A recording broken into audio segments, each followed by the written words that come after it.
At our family Thanksgiving dinner, my sister-in-law Madison's wine glass catches the candlelight as she leans forward with a cruel smile. "Your parents only love you when you're paying their bills," she announces to the silent table. My mother's laughter cuts through the tension like broken glass. "You're not welcome unless you clear your brother's credit card debt," she adds, patting Madison's manicured hand. 20 pairs of eyes turn to me. I stand slowly, my chair scraping against hardwood, and smile. You're right. The dining room erupts into chaos after my words, but I remain standing, my hands steady on the mahogany table that once belonged to my grandmother. My name is Lena, 32 years old, and for 5 long years, I've carried a secret that's been slowly crushing me from the inside out. What do you mean you're right? My cousin Janet speaks first, her voice barely above a whisper. She clutches her pearl necklace, the same nervous gesture she's had since we were children playing in my parents' backyard. I look around the room at the faces I've known my entire life. My father sits at the head of the table, his gray beard neatly trimmed, avoiding my gaze by studying the turkey carcass before him. My mother Dorothy still has that satisfied smirk playing at the corners of her mouth, her freshly dyed auburn hair catching the light from the chandelier above. I mean exactly what I said. I reply, my voice carrying a calmness I don't feel. They're absolutely correct. Mom and Dad's love has been directly proportional to my bank transfers for the past 5 years. Tyler, my older brother, shifts uncomfortably in his seat. At 35, he still has that boyish charm that's gotten him out of trouble our entire lives. His blue eyes, so similar to mine, dart between Madison and our parents. Madison herself looks triumphant, her professionally whitened teeth gleaming as she takes another sip of her Pinot Noir. "Lena, sweetheart." My mother begins her tone, switching to the false sweetness she reserves for public manipulation. "You're being dramatic. We've never asked you for anything you couldn't afford." I reach into my purse, pulling out my phone with deliberate slowness. $3,000 a month for 60 months. That's $180,000, not counting the emergency requests. Should I show everyone the bank transfers? My Aunt Patricia gasps from across the table. Uncle Robert nearly chokes on his stuffing. The younger cousins stop their conversations to stare at the unfolding drama. "You make good money at that consulting firm." My father finally speaks, his voice gruff with irritation. "Family helps family. That's how we raised you." "Interesting philosophy, Dad," I respond, scrolling through my phone, especially considering Tyler here makes $30,000 more than I do annually as a software engineer at Morrison Tech. Yet somehow his contribution to your monthly expenses has been exactly $0.00. Madison's perfectly sculpted eyebrows rise in practiced surprise. "Tyler and I have our own expenses. We're saving for Benjamin's college fund." She gestures to their 4-year-old son, who's blissfully unaware of the tension playing with his mashed potatoes. "Of course you are," I say, noting the designer watch on her wrist that costs more than 3 months of my parents' mortgage. "And that new BMW X5 in the driveway, also for Benjamin's education." The room falls silent again, but this time it's different. I can feel the shift in energy as family members start to piece together a puzzle they didn't know existed. My phone buzzes with a text, but I ignore it, maintaining eye contact with my mother. "You ungrateful child," she hisses, dropping all pretense of sweetness. "After everything we've done for you." "Everything you've done?" I laugh, but there's no humor in it. "You mean like telling me Dad's business failed when I was 27? Like convincing me that you'd lose the house without my help? Like guilting me every single month about being a good daughter while Tyler lived his best life?" My cousin Marcus, who works in banking, leans forward. "Wait, Lena, are you saying you've been paying their entire mortgage?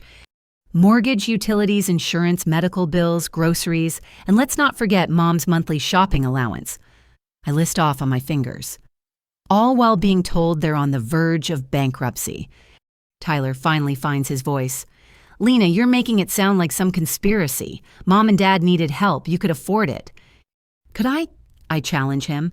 Do you know I've been living in the same one-bedroom apartment for 5 years because I can't save for a house down payment? Do you know I drive a 12-year-old Honda while funding Mom's lease on her Lexus? Madison interjects with her practice therapist voice, though she's actually a lifestyle blogger. Lena, it sounds like you have some resentment issues we should address privately. This isn't the time or place. Oh, but it is. I counter, feeling years of suppressed anger rising to the surface. You see, Madison, when you publicly announce that my parents only love me for my money, you make it exactly the right time and place.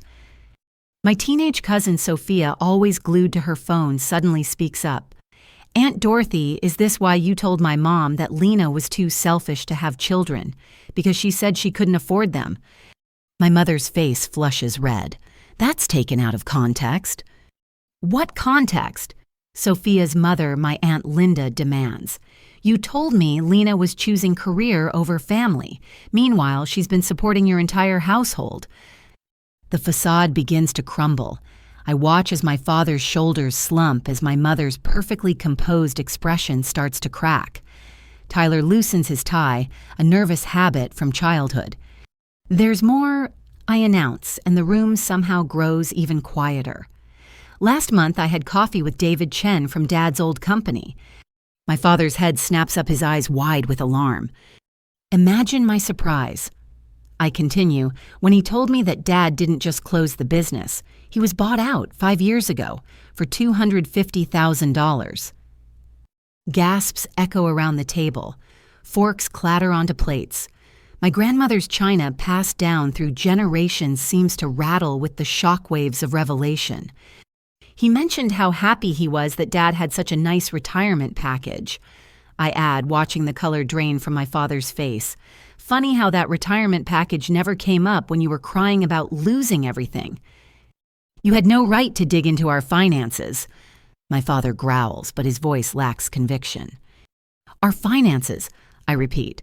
No, Dad, your finances that I've been funding while you had $250,000 sitting somewhere. My phone buzzes again more insistently. This time I glance at it.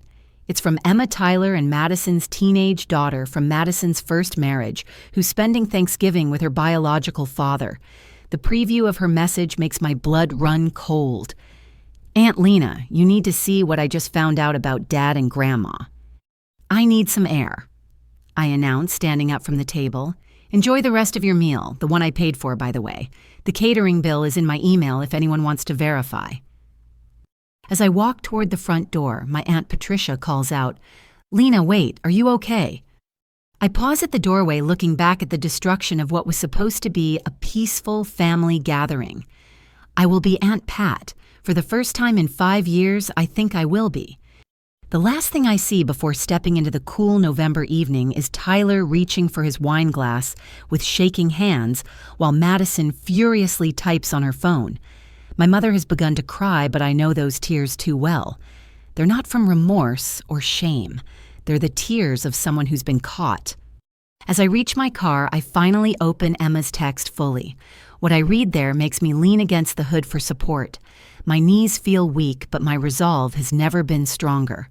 The truth, it seems, is even worse than I imagined. And this Thanksgiving dinner revelation, it's only the beginning. The drive home from my parents' house takes 45 minutes, but tonight it feels like hours.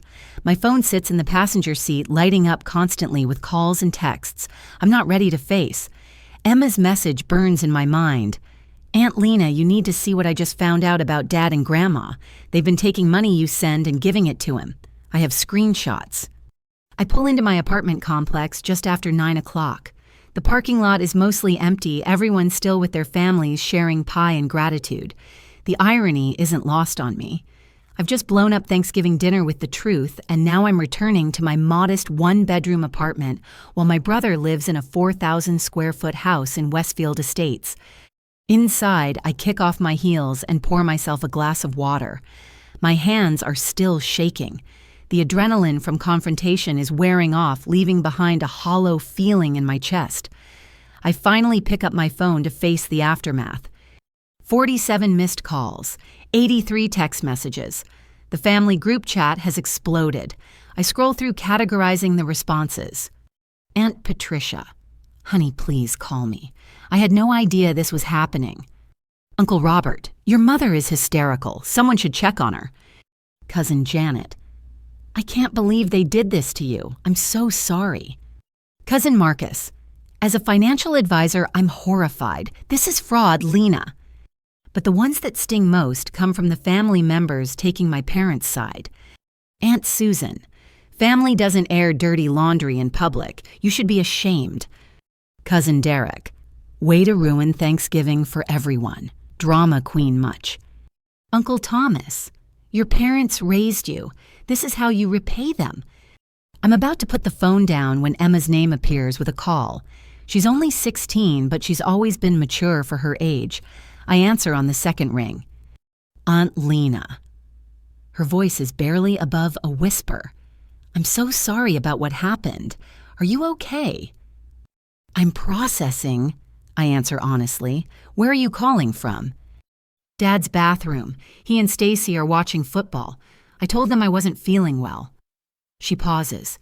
Did you see what I sent? I saw your preview message. Something about screenshots. It's worse than just that, Emma says, and I can hear her taking a deep breath. Remember how I helped Grandma set up her new tablet last month? Well, she forgot to log out of her email. I wasn't snooping, I swear, but a notification popped up while I was using it for homework. My stomach tightens. What kind of notification? A bank transfer confirmation. From her account to Dad's. $500. So I got curious and looked at the sent folder. Her voice drops even lower. Aunt Lena, they've been transferring half of what you send them to Dad every single month. For years. The room spins slightly. I sit down heavily on my secondhand couch. Are you sure? I took pictures of everything before she noticed the tablet was missing. I'll send them now, but... She hesitates. There's something else.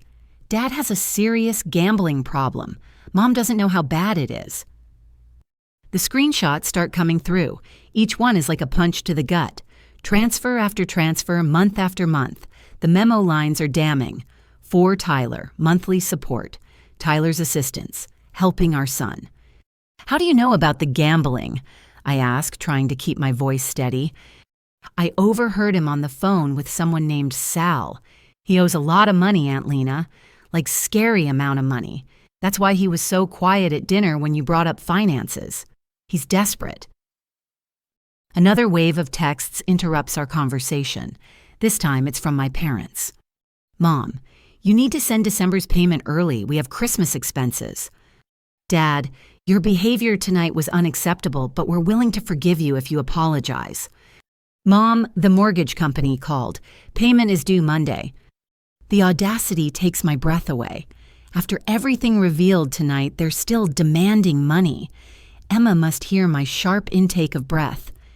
They're asking for more money, aren't they? She says quietly. How did you know? Because Dad asked me if I had any birthday money saved. He's never done that before. She pauses. Aunt Lena, I'm scared for him, but I'm also angry. What they've done to you isn't right. Emma, listen to me, I say firmly. None of this is your fault or your responsibility. You're being incredibly brave by telling me. I have more evidence, she continues. Screenshots of Dad's betting apps, his credit card statements, he left on his desk emails about defaulted loans. I documented everything because I knew someday someone would need to know the truth. My phone buzzes with another call. It's my mother. I decline it. You're an amazing young woman, I tell Emma. Can you send me everything I need to figure out what to do next? Already uploading to a secure folder. Aunt Lena. Her voice becomes very small. What's going to happen to our family? It's the question I've been avoiding. I don't know, sweetheart, but whatever happens, you'll always have me. That's a promise.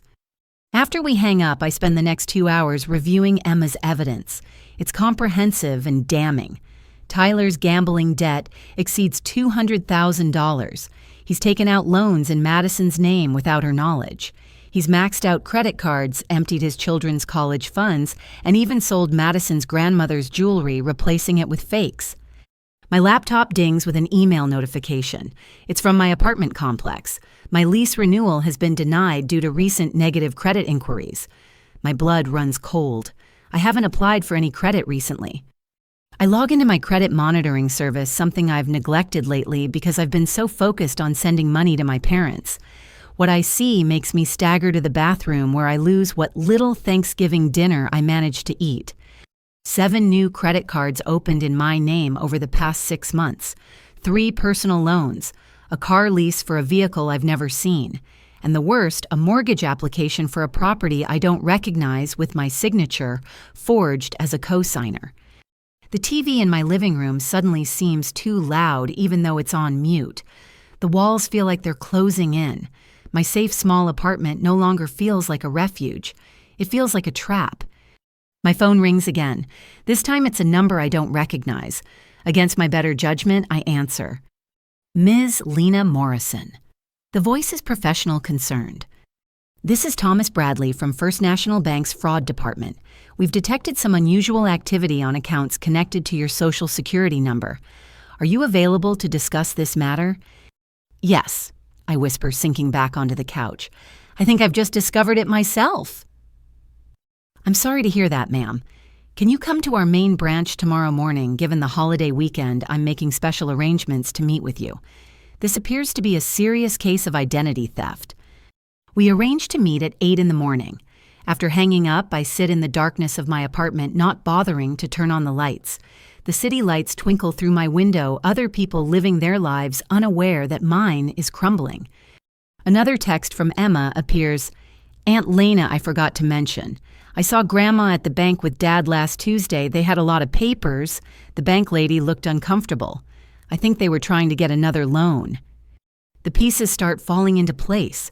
The sudden increase in my parents' financial needs, their insistence on early payments, Tyler's desperation at dinner. They're all connected, and I'm the common denominator. The family ATM they've been draining dry while planning to empty completely. I finally turn on a lamp and grab a notebook. If they want to play this game, I need to be prepared. I start documenting everything, every payment, every guilt trip, every lie. 4 hours later, as November 24th becomes November 25th, I have 23 pages of notes and a folder full of bank statements. The last text of the night comes from Madison. You've upset everyone with your theatrics. I hope you're satisfied. Tyler is having a panic attack. As a family, we should support each other, not tear each other down. Your jealousy of our success is showing. I almost laugh at the irony. Success built on my stolen identity and financial sacrifice. Success funded by fraud and gambling debt. Success that's about to come crashing down. Tomorrow I'll go to the bank. Tomorrow I'll start the process of reclaiming my life. But tonight, in the quiet of my small apartment, I allow myself to feel the full weight of the betrayal. My family hasn't just taken my money. They've stolen my future, my credit, my ability to trust. And somewhere across town, my brother is having a panic attack, not because he hurt me, but because his con game is over. The house of cards is falling, and this time I won't be the one paying to rebuild it. The First National Bank building stands like a glass and steel monument to financial security in downtown Indianapolis. I arrive at 7:45, 15 minutes early for my meeting with Thomas Bradley. My hands shake as I grip the folder containing my documentation. I've had 3 hours of sleep sustained only by coffee and the burning need for answers. Thomas Bradley isn't what I expected from a fraud investigator. He's younger, maybe early 40s, with kind brown eyes behind wire-rimmed glasses. His handshake is firm but gentle as he leads me to a private office. Ms. Morrison, I appreciate you coming in so quickly. He begins settling behind his desk. I've pulled some preliminary reports. What I'm seeing is concerning. How bad is it? I ask, though part of me doesn't want to know. He turns his computer monitor toward me. 7 credit cards totaling $95,000 in available credit, $62,000 already spent. 3 personal loans totaling $45,000. A car lease for a 2024 Mercedes-Benz GLE. Each line item feels like another nail in a coffin I didn't know was being built. I didn't apply for any of these.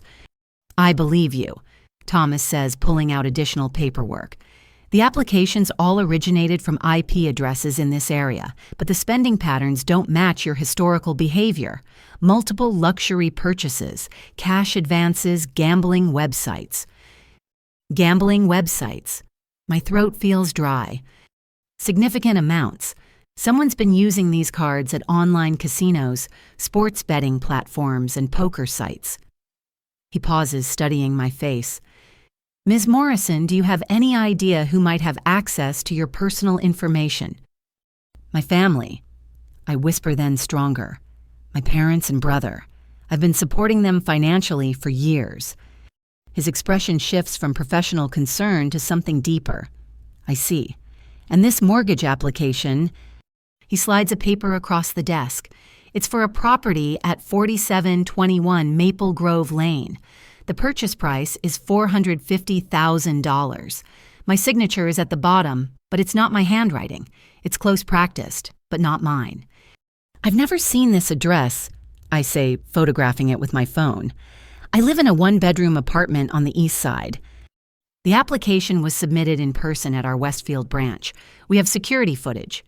He clicks through files on his computer. Tuesday, November 19th, 2:47 p.m. The screen fills with grainy security footage. My mother enters the frame first, wearing her favorite purple coat. Behind her is Tyler carrying a manila folder. They approach a desk where a young loan officer waits. The timestamp matches Emma's message about seeing them at the bank. That's my mother and brother. I confirm, my voice surprisingly steady. Can you zoom in on what they're carrying? Thomas enhances the image. In Tyler's folder, I can make out what looks like bank statements, tax returns, and other financial documents. My mother is holding what appears to be a driver's license. Is this you? He freezes the frame where my mother hands over the ID. I lean closer. It's my driver's license photo, but something's off. That's my picture, but I renewed my license 6 months ago. This is the old one that I thought I'd lost. They've been planning this for a while, Thomas says gently. This level of identity theft, especially within families, is more common than you'd think, but the scale here is unusual. What about the mortgage? Did it go through? He shakes his head. The loan officer had concerns. The documentation seemed off, and your mother appeared nervous. He flagged it for review, which triggered our fraud alert system. That's why I called you yesterday. Relief floods through me, but it's short-lived. So they tried to take out a $450,000 loan in my name. Attempted, yes. We've frozen all accounts associated with your Social Security number as of this morning. He pulls out more forms. We'll need to file a police report and begin the process of disputing all fraudulent accounts. Police. The word makes it real in a way nothing else has. They're my family. Who committed federal crimes. Thomas says firmly, but not unkindly. Identity theft, fraud, forgery. These are serious offenses, Ms. Morrison, and from what I'm seeing, this won't be their last attempt if we don't act now. I think of Emma's scared voice on the phone, of my mother's tears that were only for being caught, of Tyler's panic attack, born from consequences rather than conscience. What do I need to do? I ask. For the next 3 hours, we methodically work through each fraudulent account. Thomas helps me file disputes, freeze my credit with all major bureaus, and create a fraud alert. He produces a USB drive with all the security footage and documentation. This is evidence, he explains. The police will need it. As we work, more disturbing patterns emerge. The gambling charges align with major sports events.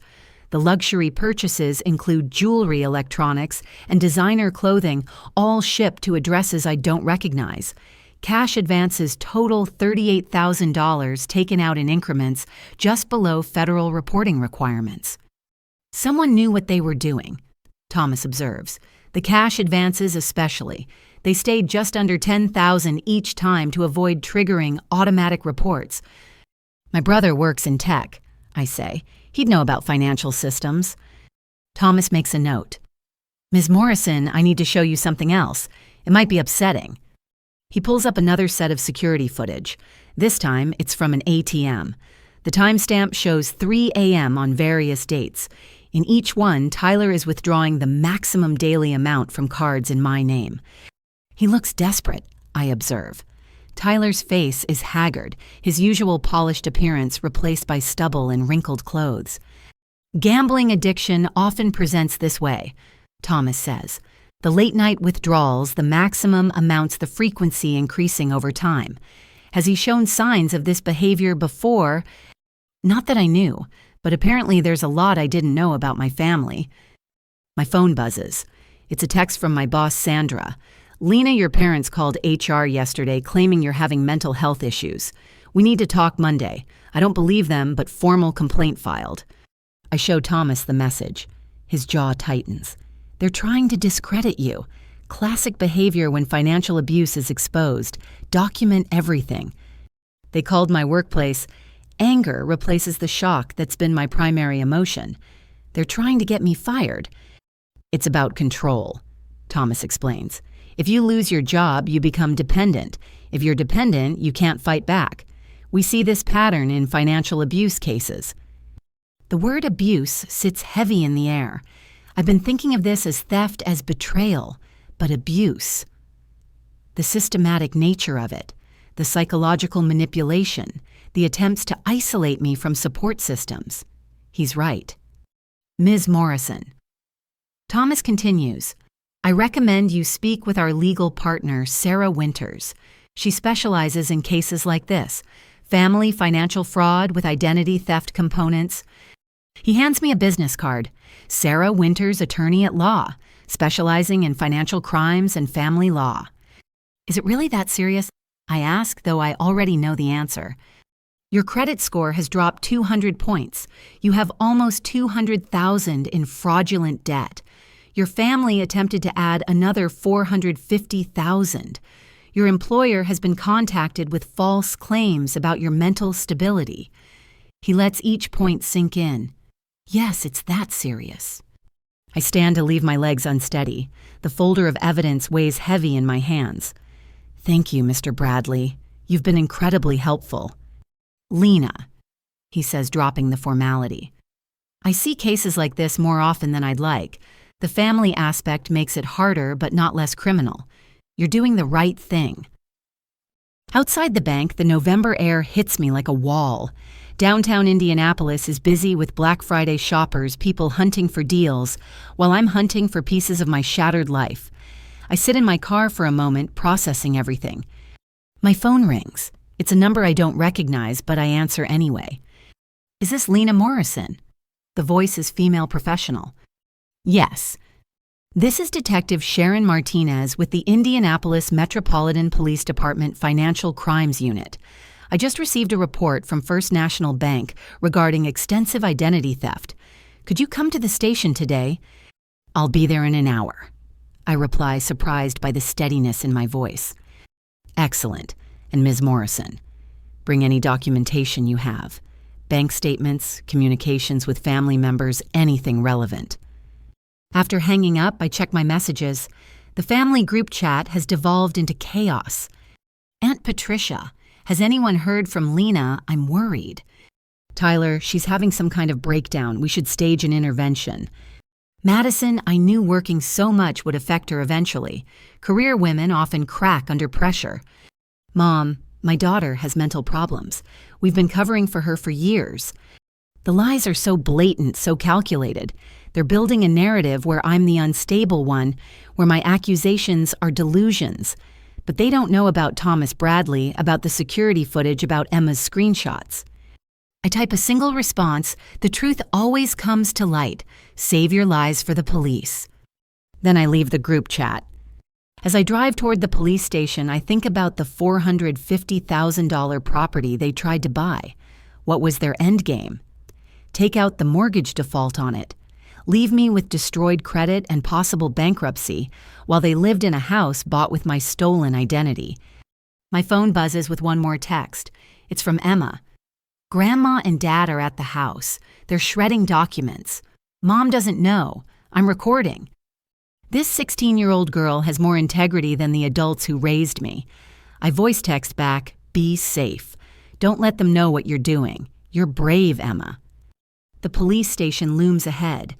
Once I walk through those doors, there's no going back. My parents will become suspects. Tyler will face investigation. The family that's already fractured will shatter completely. But as I park and gather my evidence, I realize something important.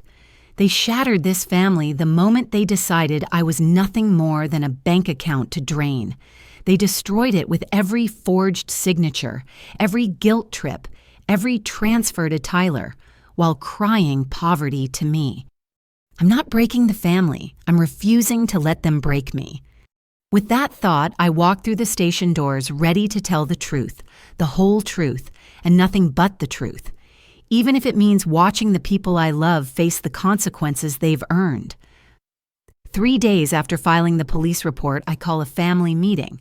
Not at my parents' house, where they control the environment, but at a neutral location, the conference room at the Marriott downtown.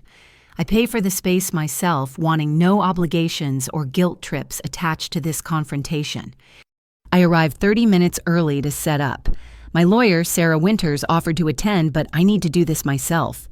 I arrange chairs around the conference table, place water bottles at each seat, and connect my laptop to the projection system.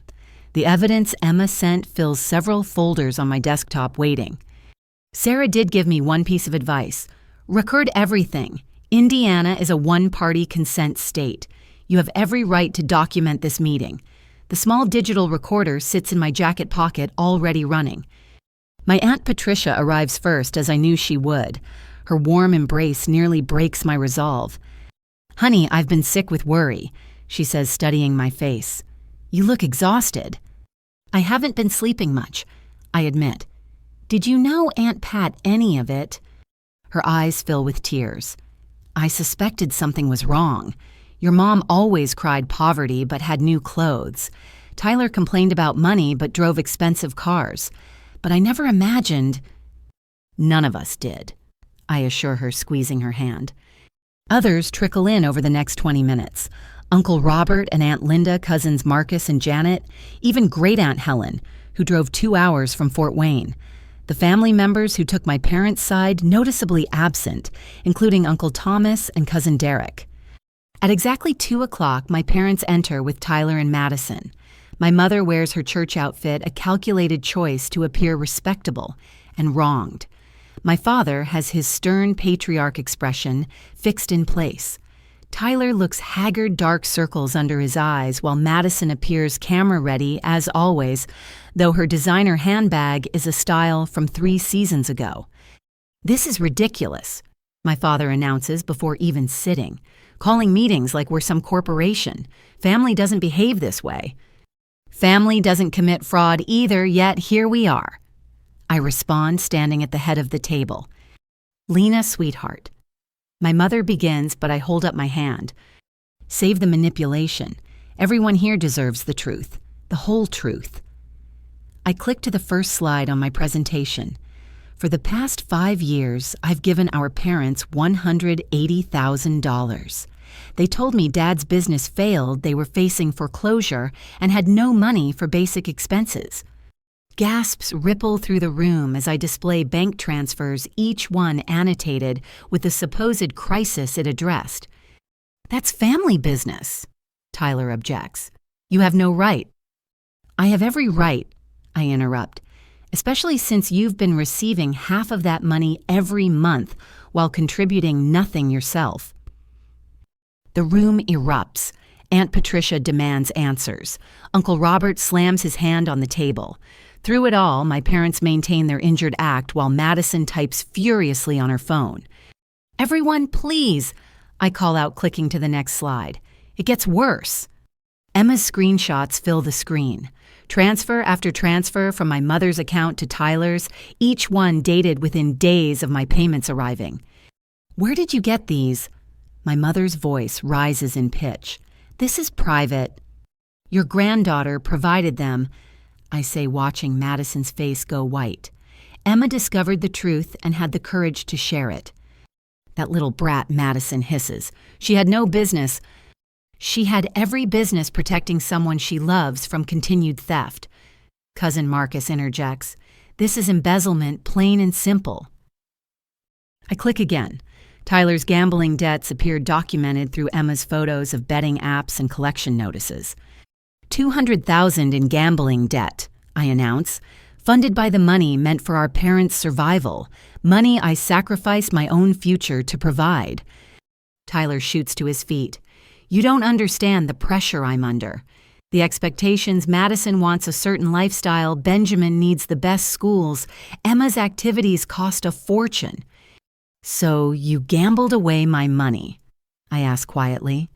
You stole from our parents' support to feed your addiction. It's not addiction, he shouts.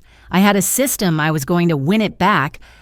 Classic gambler's fallacy, Aunt Helen observes dryly. I've seen it destroy better men than you, Tyler. Madison stands grabbing her purse. This is character assassination. We don't have to listen to this. Sit down. I command with an authority I didn't know I possessed. We're not done. Something in my voice makes her comply. I click to the most damning evidence. This is security footage from First National Bank, Tuesday, November 19th. The grainy video plays showing my mother and Tyler attempting to forge my signature on a mortgage application. The room falls completely silent. On screen, my mother hands over my old driver's license, while Tyler pushes papers across to the loan officer. They tried to take out a $450,000 mortgage in my name, I explain, added to the $180,000 in credit cards and loans they'd already opened fraudulently. Oh my God, Aunt Linda breathes. Dorothy, how could you? My mother's composure finally cracks. We were desperate. Do you know what it's like to pretend everything's fine when you're drowning, to watch your son struggle while your daughter hoards money? Hoards money. I laugh bitterly. I live in a one-bedroom apartment. I drive a 12-year-old car. I haven't taken a vacation in 5 years. Meanwhile, you have a Lexus and a secret $250,000 from Dad's business sale. Another explosion of shock. This time my father speaks. How do you know about that? His voice is dangerous, the tone that used to scare me as a child. David Chen told me, I reply calmly. Imagine his surprise when he learned you'd been claiming poverty while sitting on $250,000. That money is none of your business, my father growls. It became my business when you made me your personal ATM while hiding your own assets. I shoot back. Tyler tries a different tactic. Lena, we're family. We can work this out privately. No need for all this drama. Drama. I click to the next slide. This is the email your mother sent to my HR department claiming I'm mentally unstable. She tried to get me fired. I display the email obtained through my boss, who was disgusted by the attempt. It details supposed concerning behaviors, claims I've been acting, erratically suggests I need psychological intervention. That was for your own good. My mother insists. You've been under so much stress. Stress you caused. I slam my hand on the table, finally letting anger show. You've stolen my money, destroyed my credit, attempted major fraud, and tried to sabotage my career. Then you have the audacity to claim I'm the problem. She's right. A quiet voice speaks from the doorway. Everyone turns to see Emma standing there, her father, Madison's ex-husband, behind her. Emma! Madison shrieks. What are you doing here? You're supposed to be with your father. I am with my father, Emma says calmly, and he knows everything. I told him about the gambling, the theft, the fraud. He's filing for full custody. Madison lunges toward her daughter, but her ex-husband James steps between them. Don't, he warns. Emma's shown me everything. The credit cards you didn't know Tyler opened in your name too, the loans against your car, the fact that he sold your grandmother's real jewelry and replaced it with fakes. Madison staggers back. What? Did you really think I wouldn't notice Mom? Emma asks sadly. Grandma Morrison's emerald ring, it's glass now. Her pearl necklace, fake. Tyler sold them 6 months ago to cover gambling debts. Tyler. Madison turns to her husband, her perfect facade crumbling. Is this true? His silence is answer enough. I have the pawn shop receipts. Emma adds, pulling out her phone. $47,000 worth of your jewelry, Mom, gone. The room watches Madison process this betrayal. The woman who started this meeting so smug now looks shattered. You stole from me, too. Her voice is barely a whisper. I was gonna buy it back, Tyler mumbles, when I won big. The same excuse you used for stealing from Lena, Marcus observes. Classic addict behavior. Stop calling me an addict, Tyler shouts. You don't understand the pressure, the expectations. Everyone thinks I'm successful, but it's all a lie. The house is mortgaged 3 times over. The cars are leased credit cards maxed out. I needed a big win to fix everything. So you decided to destroy your sister's life to fund your delusions, Uncle Robert asks disgustedly. My mother tries one last manipulation. Lena, please. We made mistakes, but we're family. Family forgives. I stand gathering my laptop and materials. Family doesn't systematically destroy each other. Family doesn't steal identities, forge signatures, or attempt to ruin careers. Where are you going? My father demands. To meet with Detective Martinez. She's expecting an update after this meeting. I pause at the door. You have 48 hours to get attorneys. The fraud charges will be filed Monday morning. You'd send your own parents to jail. My mother's voice cracks. I'm not sending you anywhere.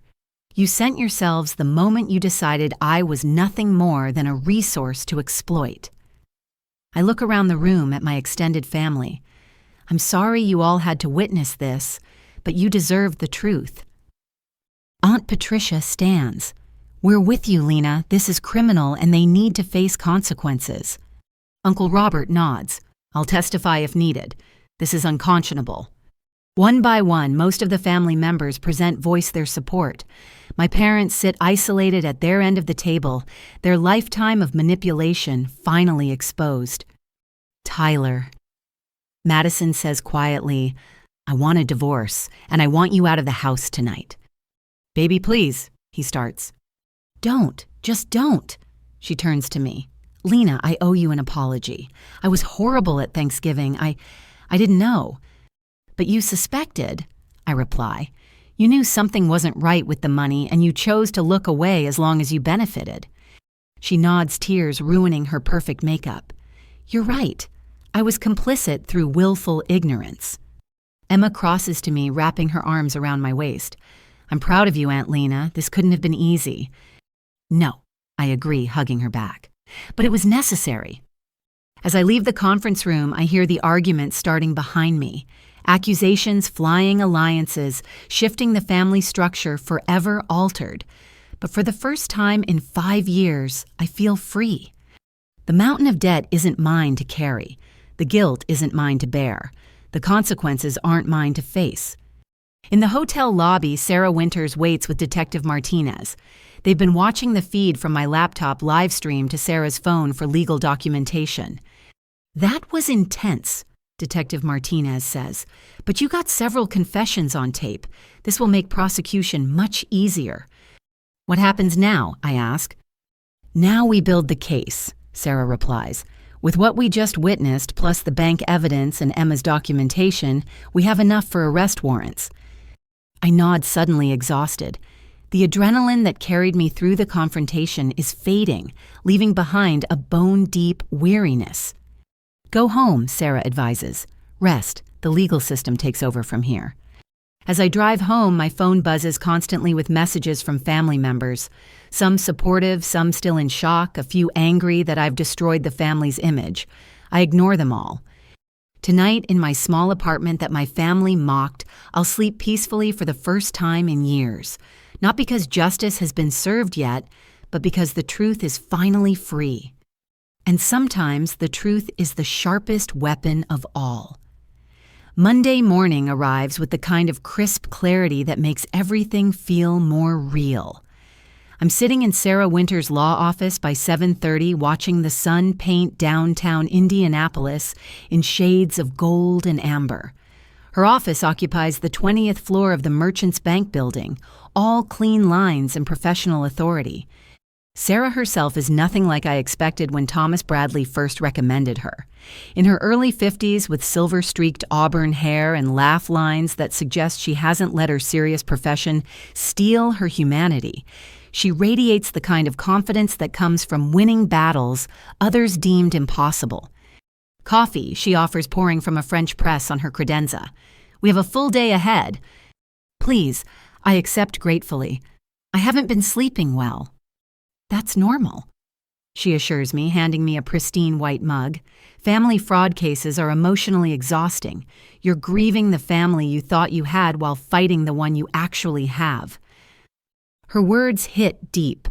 I am grieving, though I hadn't named it until now. Detective Martinez will be here in an hour. Sarah continues settling behind her mahogany desk. But first, I want to review our strategy. Based on the evidence from Friday's meeting, we have clear grounds for multiple charges. She opens a leather portfolio thick with documents. Identity theft, forgery, fraud, conspiracy to commit fraud, and potentially racketeering, given the organized nature spanning years. Racketeering. The word sounds too serious, too criminal for my suburban family. Your brother and parents operated a systematic scheme to defraud you. They coordinated their efforts, divided the proceeds, and attempted to cover their tracks. That's organized crime, Lena, regardless of sharing DNA with the perpetrators. A knock interrupts us. Sarah's assistant shows in Detective Martinez, who looks exactly as I'd pictured from our phone conversations. Mid-40s sharp eyes that miss nothing, and an air of someone who's seen too much but hasn't let it make her cynical. Ms. Morrison, she greets me warmly. I've reviewed the recording from Friday. Your family gave us quite a show. They tend to be dramatic, I reply weakly. Criminal confessions usually are, she says, pulling out her tablet. I've prepared arrest warrants for your parents and brother. We'll execute them this afternoon. The reality hits like cold water. This afternoon, the longer we wait, the more time they have to destroy evidence or flee, Detective Martinez explains. Your cousin Emma informed us they were shredding documents. We need to move fast. Sarah interjects, There's something else, Lena. We've discovered additional victims. My coffee cup freezes halfway to my lips. What? Detective Martinez pulls up files on her tablet. After the bank filed their report, we cross-checked your family members against fraud databases. Your brother has 3 other identity theft victims, all former girlfriends. Your parents have 2 both elderly relatives who've since passed. Oh my God, the room spins slightly. How long has this been going on? Based on our preliminary investigation, at least 12 years, the detective says gently. You weren't their first victim, Lena. You were just their most profitable. Sarah adds, this strengthens our case significantly. Pattern behavior, multiple victims, escalating amounts. No jury will see this as a family misunderstanding. We spend the next 2 hours building the comprehensive case. I sign affidavits, provide additional documentation, and answer questions about family dynamics that might affect prosecution. Through it all, one thought keeps returning: 12 years. They've been doing this for 12 years. At 10 o'clock, Sarah's assistant interrupts. Ms. Winters, there's a James Patterson here with his daughter Emma. They say it's urgent. Send them in, I say quickly. Emma enters, first looking older than her 16 years, but determined. James follows, a folder clutched in his hands. Aunt Lena. Emma says, crossing to hug me. We found more evidence. James steps forward. After Friday's meeting, I went through Madison's things while she was at her mother's. Found these hidden in the garage. He spreads papers across Sarah's desk. Credit card statements in Madison's name showing massive balances. Loan documents she clearly never signed. And most damning, a life insurance policy on Madison worth $2 million with Tyler as sole beneficiary taken out 6 months ago without her knowledge. He was planning something. James states flatly. You don't secretly insure your wife for $2 million unless you're planning something. Detective Martinez immediately photographs each document. This changes things. We need to add additional charges and possibly involve federal authorities. Federal? I ask. Crossing state lines with fraud using postal service for fraudulent insurance applications, and the amount exceeds federal thresholds. She explains. The FBI will want this case. Sarah's already on her phone. I have contacts at the bureau. Let me make some calls. While she steps into her private conference room, Emma shows me something on her phone. I've been monitoring Dad's social media and email. He's been talking to someone named Sal constantly. Look at these messages. The texts are barely veiled threats. Sal wants his money. Tyler promises he'll have it soon. The amounts mentioned make my stomach turn $300,000 with interest climbing daily. These aren't legitimate creditors, Detective Martinez observes. This is organized crime territory. Your brother's in deep with dangerous people. Which explains the desperation, James adds. The house of cards isn't just falling, it's being demolished by people who don't accept bankruptcy as payment. Sarah returns her expression grim. FBI's interested. They're sending agents this afternoon. Lena, this is bigger than family fraud now. Your brother's connected to an interstate gambling ring they've been investigating. I just wanted them to stop stealing from me, I say, feeling overwhelmed. Now it's federal crimes and organized crime connections. You uncovered a thread, Detective Martinez says. We're just following where it leads. My phone rings. It's my boss, Sandra. Lena, I'm sorry to call during your personal time, but your mother's here. She's in the lobby making a scene demanding to see you, claiming you're having a mental health crisis. I'm not at the office, I tell her. I'm with my attorney. Thank God, Sandra sighs. Security's handling it, but she's saying she'll call every client, every board member until you speak with her. Sarah takes my phone. This is Sarah Winters, Ms. Morrison's attorney. Please have security document everything your visitor says and does. If she refuses to leave, call the police. She's about to be arrested on federal fraud charges, and this harassment will be added to the list. She hands back my phone. Sandra sounds relieved but shocked. Federal fraud, Lena. What's happening? My family's been stealing my identity for years. It's complicated. Can we meet tomorrow? I'll explain everything. Of course. Take all the time you need. And Lena, I never believed their calls about your mental state. Your work's been impeccable despite whatever you're dealing with. After hanging up, I realize I'm crying. Not from sadness, but from relief that someone sees through the gaslighting. They're trying to destroy your credibility before arrests, Sarah observes. Classic move, but poorly executed. Her showing up at your workplace while we're filing charges actually helps our case. Detective Martinez's phone buzzes. She checks it and nods to Sarah. Warrants are signed. We move at 2 p.m. Lena, you should be somewhere public with witnesses when it happens. Any retaliation attempts need documentation. I'll take her to lunch, Sarah offers. Very public, very visible. Emma speaks up. Can I stay with Aunt Lena today? I don't want to be home when they arrest Dad. Of course, I say immediately. James. Already arranged. Emma's staying with my sister tonight. I'm meeting with my lawyer about custody modification given Tyler's criminal activities. We spend another hour coordinating. The FBI agents arrive, 2 professionals who take copies of everything and ask probing questions about Tyler's gambling connections. They seem particularly interested in Sal and show me photos of known associates. I've never seen any of these people, I tell them honestly. Good, one agent says. Keep it that way. These aren't people you want to meet. By noon, we're wrapping up. The legal machinery is in motion, grinding forward with inevitable momentum. Sarah drives Emma and me to St. Elmo Steakhouse, Indianapolis's most visible lunch spot for the business crowd. Order whatever you want, she tells us. The firm's covering lunch. Consider it combat pay. Emma tries to smile.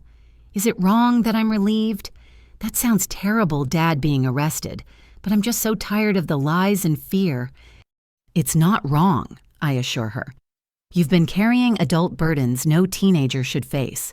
Being relieved it's ending is completely normal. Mom texted. She shows me her phone. She's asking where I am, says Dad's acting strange packing things. Sarah immediately texts Detective Martinez.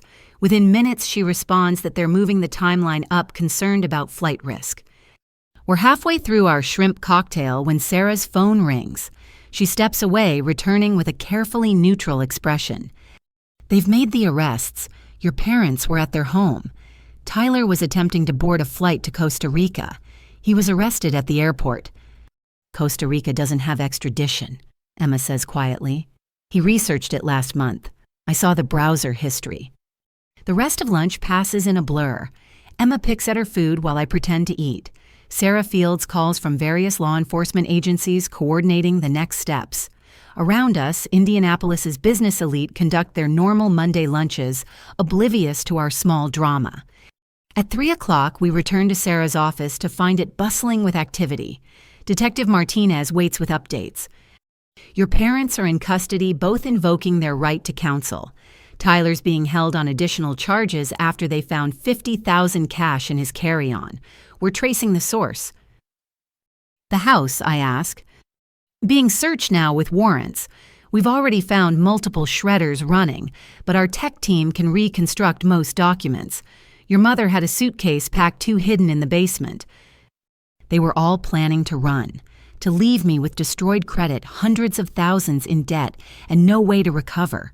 The betrayal feels fresh, again deeper. What happens now? I ask. Arraignment tomorrow morning, Sarah explains. They'll be formally charged bail set. Given the fraud amount and flight risk, I expect high bail or remand.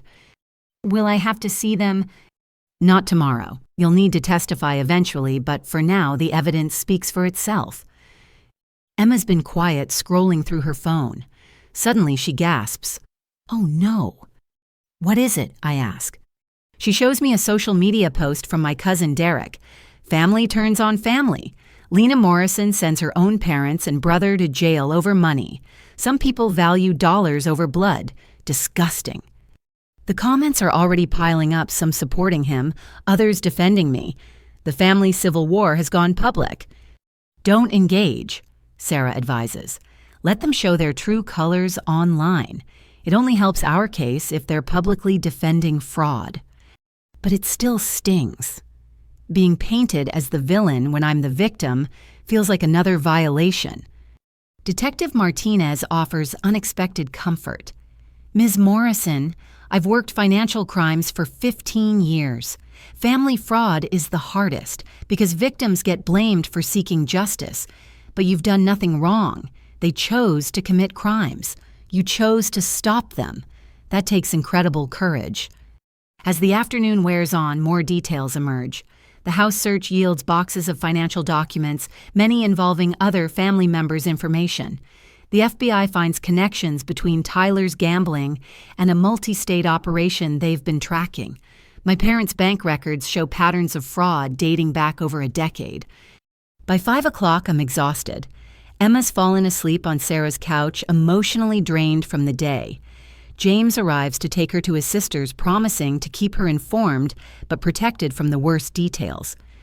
You did good today, Sarah tells me as I prepare to leave. The hardest part is over. Is it, I ask? They're arrested, but trials, family fallout, rebuilding my credit, and life feels like it's just beginning. You're right, she admits, but you've taken back control. That's the victory here. Everything else is just process. As I drive home, my phone fills with messages. Some family members express shock at the arrests.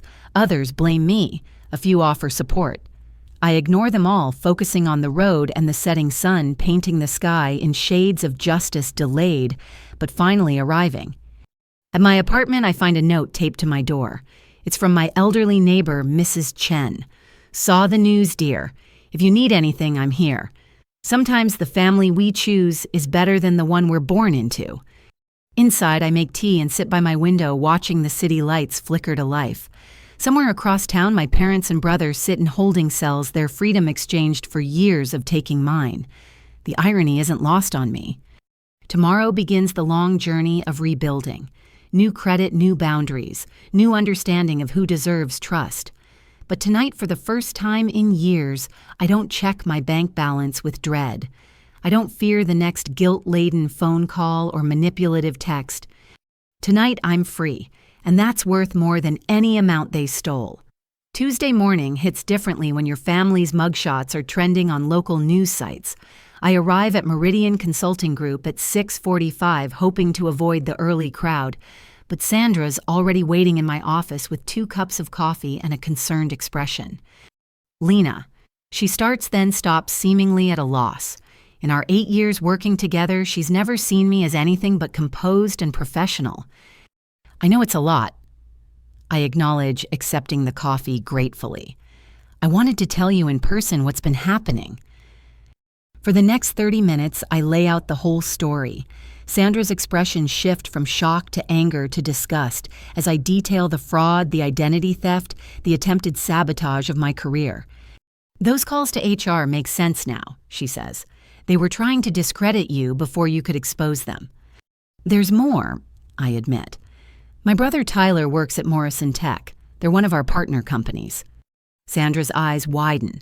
Morrison Tech handles several joint projects with us, including the Henderson Industries implementation I'm leading.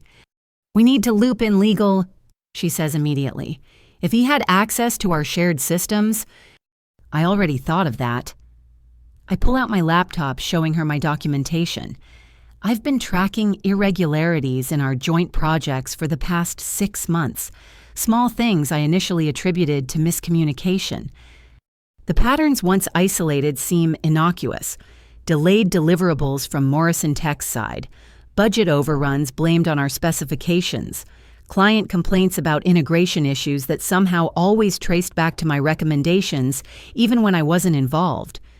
He's been sabotaging your work, Sandra breathes. This is corporate espionage. I think it's worse than that. I open another file. These are emails from Tyler to stakeholders at Henderson Industries. He's been poisoning the well, suggesting I'm difficult to work with, that I'm the reason for project delays. Sandra's face darkens. She pulls out her phone. Margaret Chen needs to know about this immediately.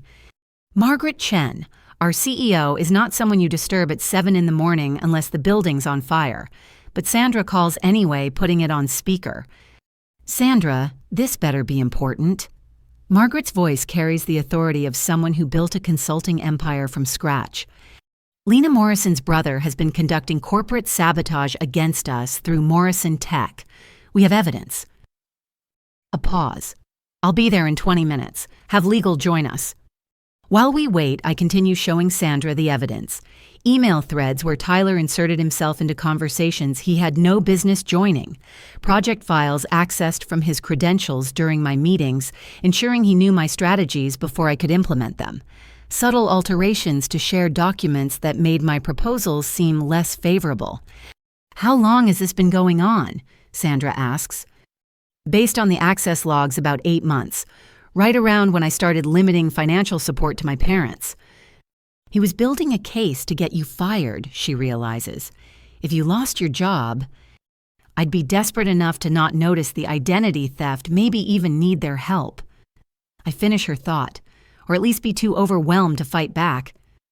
Margaret arrives with our chief legal counsel, David Park, and the head of IT security, Rashid Patel.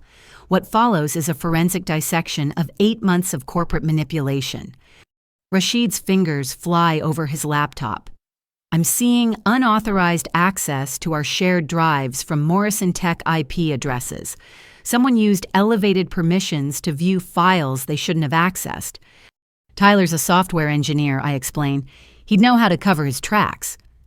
Not well enough, Rashid mutters. Amateur hour. He masked his initial entry but got sloppy with subsequent access. I can trace every file he touched. David Park is taking rapid notes.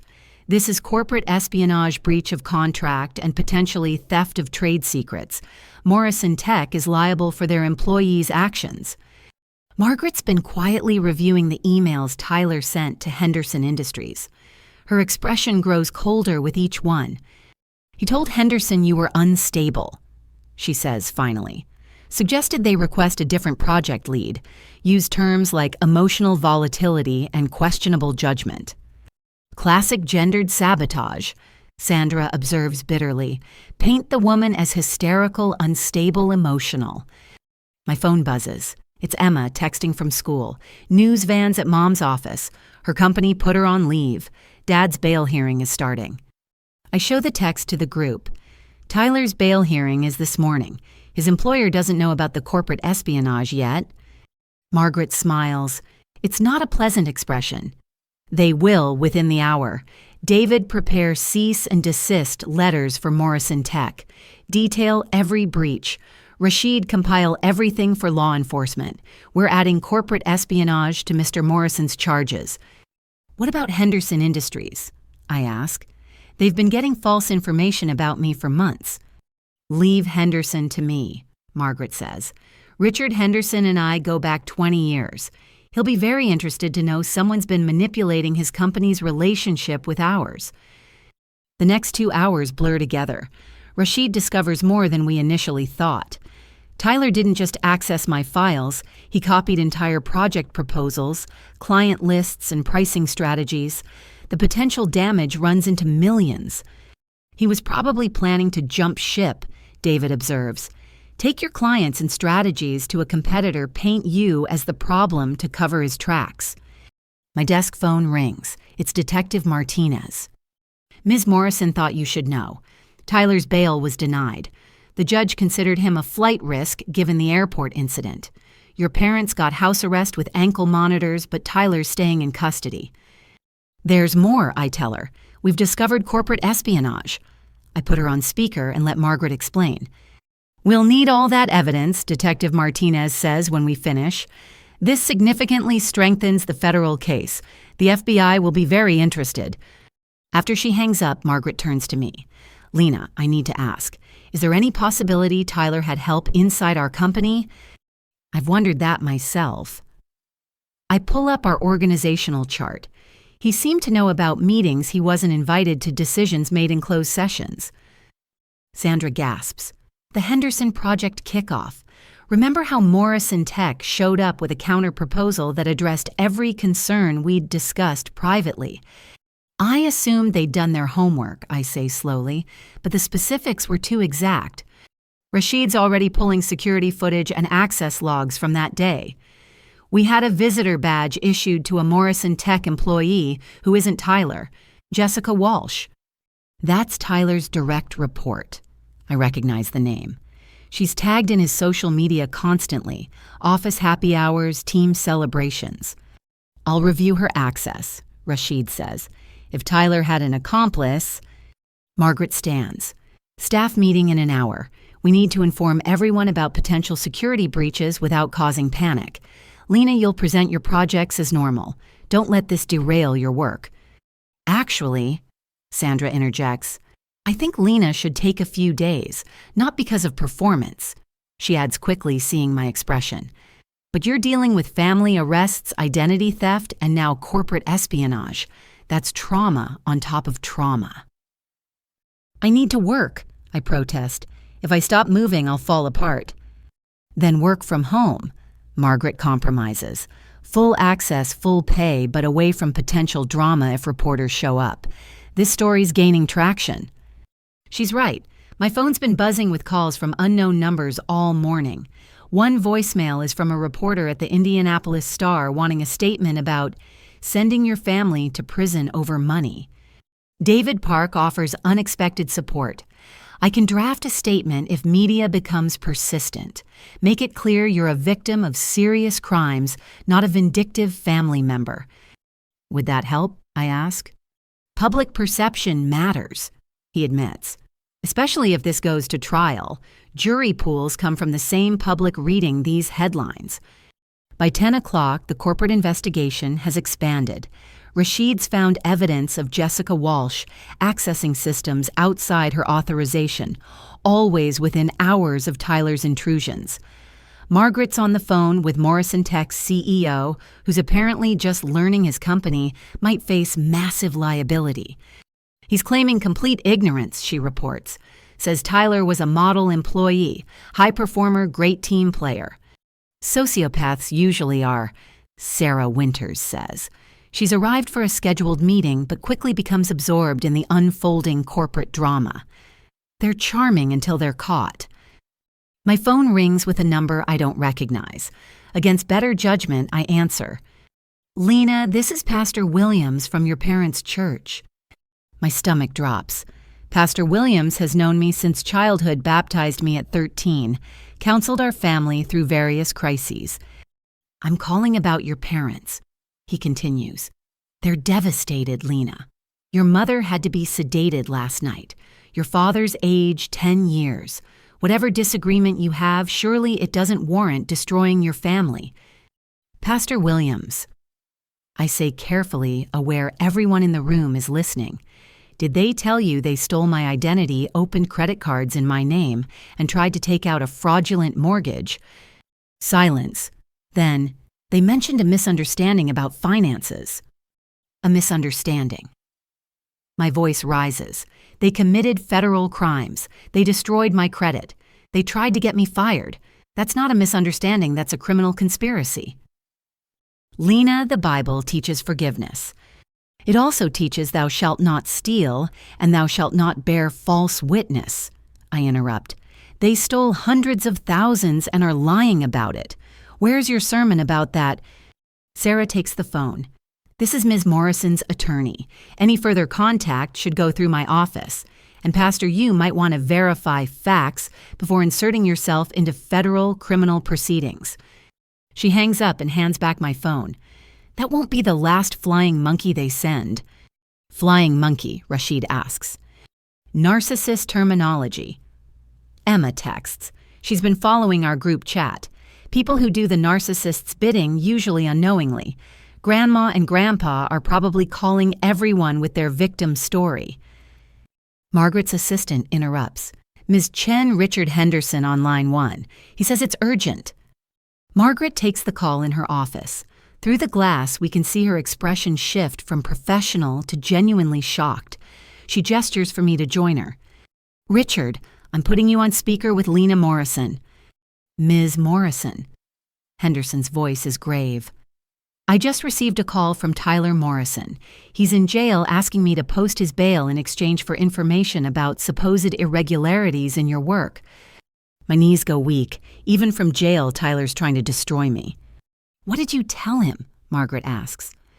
That I don't negotiate with criminals, Henderson replies. But I thought you should know. He's desperate and dangerous. He also mentioned something about owing money to people who don't accept excuses. Sal, I whisper. His bookie. Emma said he owes $300,000. Then we have bigger problems, Henderson says. Those kinds of people don't care about jail cells. They'll go after family to collect. Sarah immediately calls Detective Martinez to report the new threat. Margaret insists on hiring security for me, overriding my protests. This isn't just about you anymore, she says firmly. You're a key witness in federal proceedings and now corporate espionage. Your safety affects multiple cases. By noon, my professional life has been turned inside out, just like my personal one. But something unexpected emerges from the chaos support. Colleagues express outrage at Tyler's sabotage. The IT team rallies around Rashid to plug security holes. Legal prepares an aggressive response to protect our interests. You've built real relationships here, Sandra observes as we pack up my office for temporary remote work. That's why Tyler's sabotage failed. People know who you really are. My phone buzzes with another text from Emma. Dad's lawyer just quit. Says the case is unwinnable with current evidence. Mom's filed for divorce. Grandma's pastor called asking why the church mortgage payment bounced. Each message reveals another thread in the web of lies unraveling. Tyler borrowed from church's friends anyone who'd listen, always planning to pay it back with the big win that never came. Your family, Margaret says, quietly reading over my shoulder, appears to be a criminal enterprise masquerading as relatives. I'm starting to realize that, I admit, the signs were there. I just love them too much to see. Love makes us blind, she acknowledges, but it shouldn't make us victims. As I leave the office with a banker's box of essential files and a laptop configured for secure remote access, Rashid stops me. Lena, I found something else. Tyler's been in our systems since before you limited their money. The timeline suggests this wasn't retaliation. He's been planning to undermine you for over a year. Why, I ask, though I suspect the answer. based on the patterns building a case to either get you fired or discredit you so thoroughly that no one would believe you about fraud. He pauses. This was premeditated, Lena, long-term planning to destroy you professionally and personally. The weight of it settles on my shoulders. My own brother spent a year plotting my destruction while smiling at family dinners accepting my money, playing the devoted sibling. Thank you for finding this, I tell Rashid, all of it. Just doing my job, he says, then adds softly, but also Tyler's an idiot. His code is amateur level. You're worth 10 of him professionally. Don't let him make you doubt that. In the parking garage, my new security detail waits by my car. Marcus Thompson, former military police, now private security. He's professional but kind understanding. This isn't a situation I ever imagined needing. Ma'am, he says, I'll be following you home, then maintaining a presence. You won't see me, but I'll be there. This feels surreal, I admit. Financial crimes mixed with gambling debts often turn violent, he says matter-of-factly. Your brother made enemies who don't care about court dates. Better safe than sorry. As I drive home with Marcus's SUV maintaining a careful distance behind me, I reflect on the morning's revelations. Tyler didn't just steal money or commit fraud. He tried to systematically destroy every aspect of my life. Career, finances, family, reputation, all targeted with methodical precision. But he failed. The professional relationships I built on merit and integrity held strong. The documentation habits he mocked as anal retentive became evidence of his crimes. The very persistence he tried to paint as mental instability became the strength that exposed him. My phone rings through the car's Bluetooth. It's Sarah Winters. Lena update. Jessica Walsh from Morrison Tech was just arrested. She confessed to helping Tyler in exchange for promises of a better position when he started his own company with stolen clients. He was planning to start his own company. With your clients, your strategies, and your reputation destroyed so thoroughly, no one would believe you when you claimed theft. Sarah pauses. This wasn't just fraud, Lena. This was an attempt at complete identity theft professionally and personally. I pull into my apartment complex, noticing Marcus positioning his vehicle with clear sightlines to my building. The weight of everything crashes down. My brother didn't just want my money, he wanted my life, my career, everything I'd built through honest work and sacrifice. You still there? Sarah asks. Yeah, I manage, just processing the scope of betrayal. Process it, she advises. Feel it, then channel it into ensuring they face justice. Your testimony will be crucial. Inside my apartment, I lock the door and lean against it. Safe for now, but knowing Tyler's reach extends beyond jail cells that his debts to dangerous people make me a target by proxy. My laptop chimes with an encrypted message from Margaret. Henderson reviewed the real project files. Impressed by your actual work versus Tyler's fabrications. Wants to expand our contract. Your integrity in this situation has actually strengthened our business relationship. It's a small victory in an ocean of chaos, but I'll take it. Tyler tried to destroy my professional life and instead revealed its strong foundations. He tried to isolate me and instead showed me who truly has my back. Tomorrow, I'll work from home building cases, both legal and professional. But tonight, I deadbolt my door grateful for Marcus's presence outside and try not to think about what desperate people do when their schemes collapse. The workplace conspiracy failed, but I know this isn't over. Tyler's web extends beyond family fraud and corporate espionage. Somewhere in Indianapolis, dangerous people are calculating how to recover their money. And I'm the only one left with any assets to claim. Wednesday afternoon. I'm deep in project documentation when my phone rings with a number I don't recognize. I almost don't answer. Reporters have been relentless. But something makes me pick up.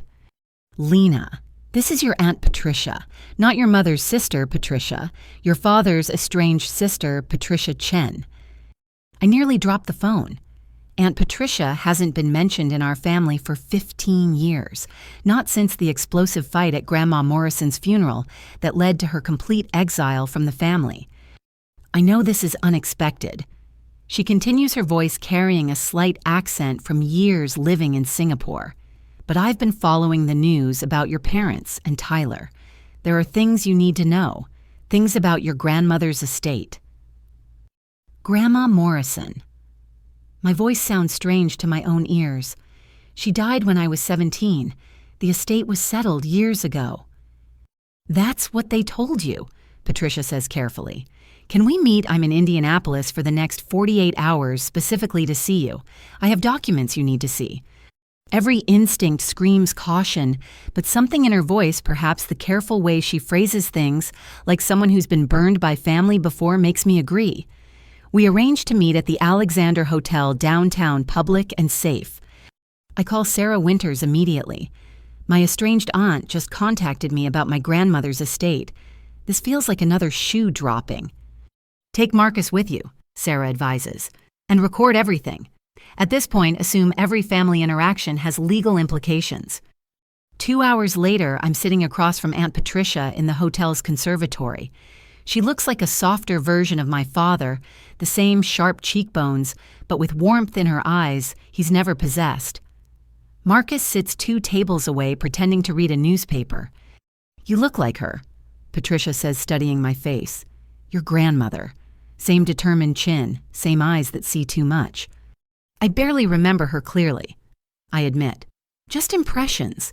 She always smelled like lavender and gave the best hugs. She loved you fiercely. Patricia's eyes mist, which is why what I'm about to tell you will hurt. She pulls out a leather portfolio, aged and official looking. Your grandmother didn't just leave the small inheritance your parents claimed. She left a substantial estate in trust specifically designed to prevent your parents from accessing it. My hands shake as I open the portfolio. Legal documents, bank statements, property deeds. The numbers make no sense. They're too large, too significant. This says she left me. I can't finish the sentence. $400,000 in cash, her house on Meridian Street, and a 60% stake in Morrison Imports. Patricia confirms. The company your parents told you went bankrupt. It's been operating profitably for the past 15 years. Your cousin Daniel, my son, has been managing it from Singapore. The room tilts. I grip the table for stability. But Dad said the company failed, that Grandma died broke. That's why we couldn't afford college without loans. Your grandmother knew exactly who your father was, Patricia says gently. She structured the trust to protect you and Tyler from your parents' greed. The trustee was supposed to inform you on your 25th birthday. I'm 32, I state numbly. No one ever contacted me. Because the trustee was your father's lawyer friend, Robert Steinberg. They've been hiding the trust and collecting management fees while telling you nothing existed. I flip through pages of bank statements showing quarterly dividends deposited into an account I've never seen. Annual reports from Morrison Imports showing steady growth. Property tax records for a house I supposedly own but have never visited. This is why you fought at the funeral, I realize. You knew what they were planning. Patricia nods. I tried to get guardianship of the trust, but your parents had already poisoned the family against me. Called me a gold digger trying to steal from grieving children. The judge sided with them appointing their chosen trustee. How much, I swallow hard, how much have they stolen? Based on my calculations between dividends, rental income from the house and company distributions, approximately $1.2 million over 7 years. The number is so large it doesn't feel real. While I've been living in a 1-bedroom apartment, sacrificing everything to send them $3,000 monthly, they've been sitting on $1 million of my money. Why didn't you contact me sooner? I ask, anger starting to burn through shock. I tried. Patricia pulls out printed emails. Every attempt was blocked. Your parents threatened legal action for harassment. They told the rest of the family I was mentally unstable, obsessed with money that didn't exist. I had to wait until you were free from their influence. The arrest gave you an opening, I understand. More than that, she says. Robert Steinberg is representing your parents in the fraud case. That creates a conflict of interest that voids his trusteeship. I've already filed emergency papers to have the trust transferred to an independent fiduciary. My phone buzzes with a text from Sarah. Patricia Chen checks out. Corporate records confirm she's been running Morrison Imports successfully. Get everything documented. There's more. Patricia continues pulling out another document. Your grandmother left detailed letters explaining her decisions. She wanted you to have them when the trust matured. I open the sealed envelope with shaking hands. My grandmother's precise handwriting fills pages of cream stationery. My dearest Lena, it begins. If you're reading this, then my safeguards have finally worked, though likely later than I intended. By now you've discovered the extent of your parents' greed. I have to stop reading as tears blur my vision. Even from beyond the grave, my grandmother saw what I was too blinded by love to recognize. Patricia reaches across the table, taking my hand. She knew they'd try to steal from you. The trust was designed to protect you until you were old enough and strong enough to protect yourself. Tyler has a trust too, I ask. Patricia corrects. He gained access at 25 and burned through it in 18 months. Gambling, bad investments, trying to impress Madison. Your parents helped him hide the loss from you. Another piece clicks into place. Tyler's supposed success, the house, the cars. It was all funded by his trust before he destroyed it. Then they turned my money to maintain the illusion. What about the house, I ask? The one on Meridian Street. Currently rented to a lovely family. I've been monitoring it through a property management company. It's worth approximately $800,000 in today's market. Your grandmother bought it as an investment property in 1995. I laugh, but it's borderline hysterical. I've been killing myself to pay rent while owning a house worth $800,000 that you didn't know existed because they hid it, Patricia emphasizes. This isn't your fault, Lena. You were systematically deceived by people who should have protected you.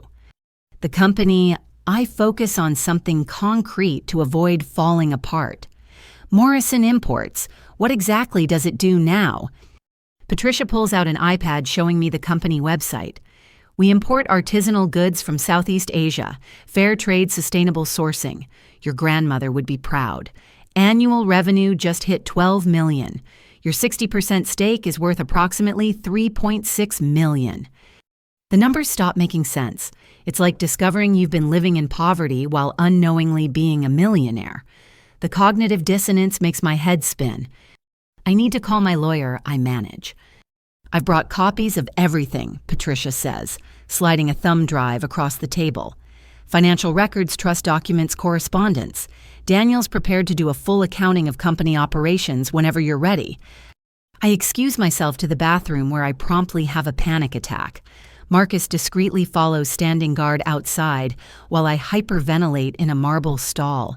The betrayal feels infinite, like peeling an onion where every layer reveals fresh horror. When I finally emerge somewhat composed, Patricia's ordered tea. The normalcy of Earl Grey in delicate china provides an anchor to reality. I know it's overwhelming, she says gently, but you need to know one more thing. The trust maturity date is in 8 weeks. On your 33rd birthday, you'll gain full control of all assets. Your parents know this. That's why the mortgage fraud, I realize. They were trying to steal what they could before I found out. Exactly. Robert Steinberg was supposed to destroy evidence of the trust before maturity, make it seem like a clerical error that it was never distributed. Your arrest of them disrupted that plan. He's still their lawyer, I point out. What if he destroys documents now? Patricia smiles. Everything's been digitally archived with multiple law firms in Singapore and Switzerland. I might have been exiled, but I wasn't naive. I've been protecting your interests from afar. Why, I ask, you didn't have to do any of this? Because your grandmother asked me to, she says simply, and because family should mean something more than shared DNA and mutual exploitation. You deserved better, Lena. You still do. We spend another hour going through documents. Patricia explains how the trust works, how the company operates, what steps need to happen for me to claim my inheritance. It's a crash course in wealth I didn't know I had. Your parents will fight this, she warns. They've had 7 years to create false narratives about the estate, but the paper trail is clear. Legal forensic accounting will expose everything. Add it to the pile, I say exhaustion creeping in. Identity theft, fraud, corporate espionage, and now trust theft. At what point does it stop being family drama and start being organized crime? About 6 years ago, Patricia says dryly. Your parents crossed that line long before you realized it. As we prepare to leave, she hands me one last envelope. This came to the company last month addressed to you. I think it's from someone who owes Tyler money looking for leverage. I didn't open it.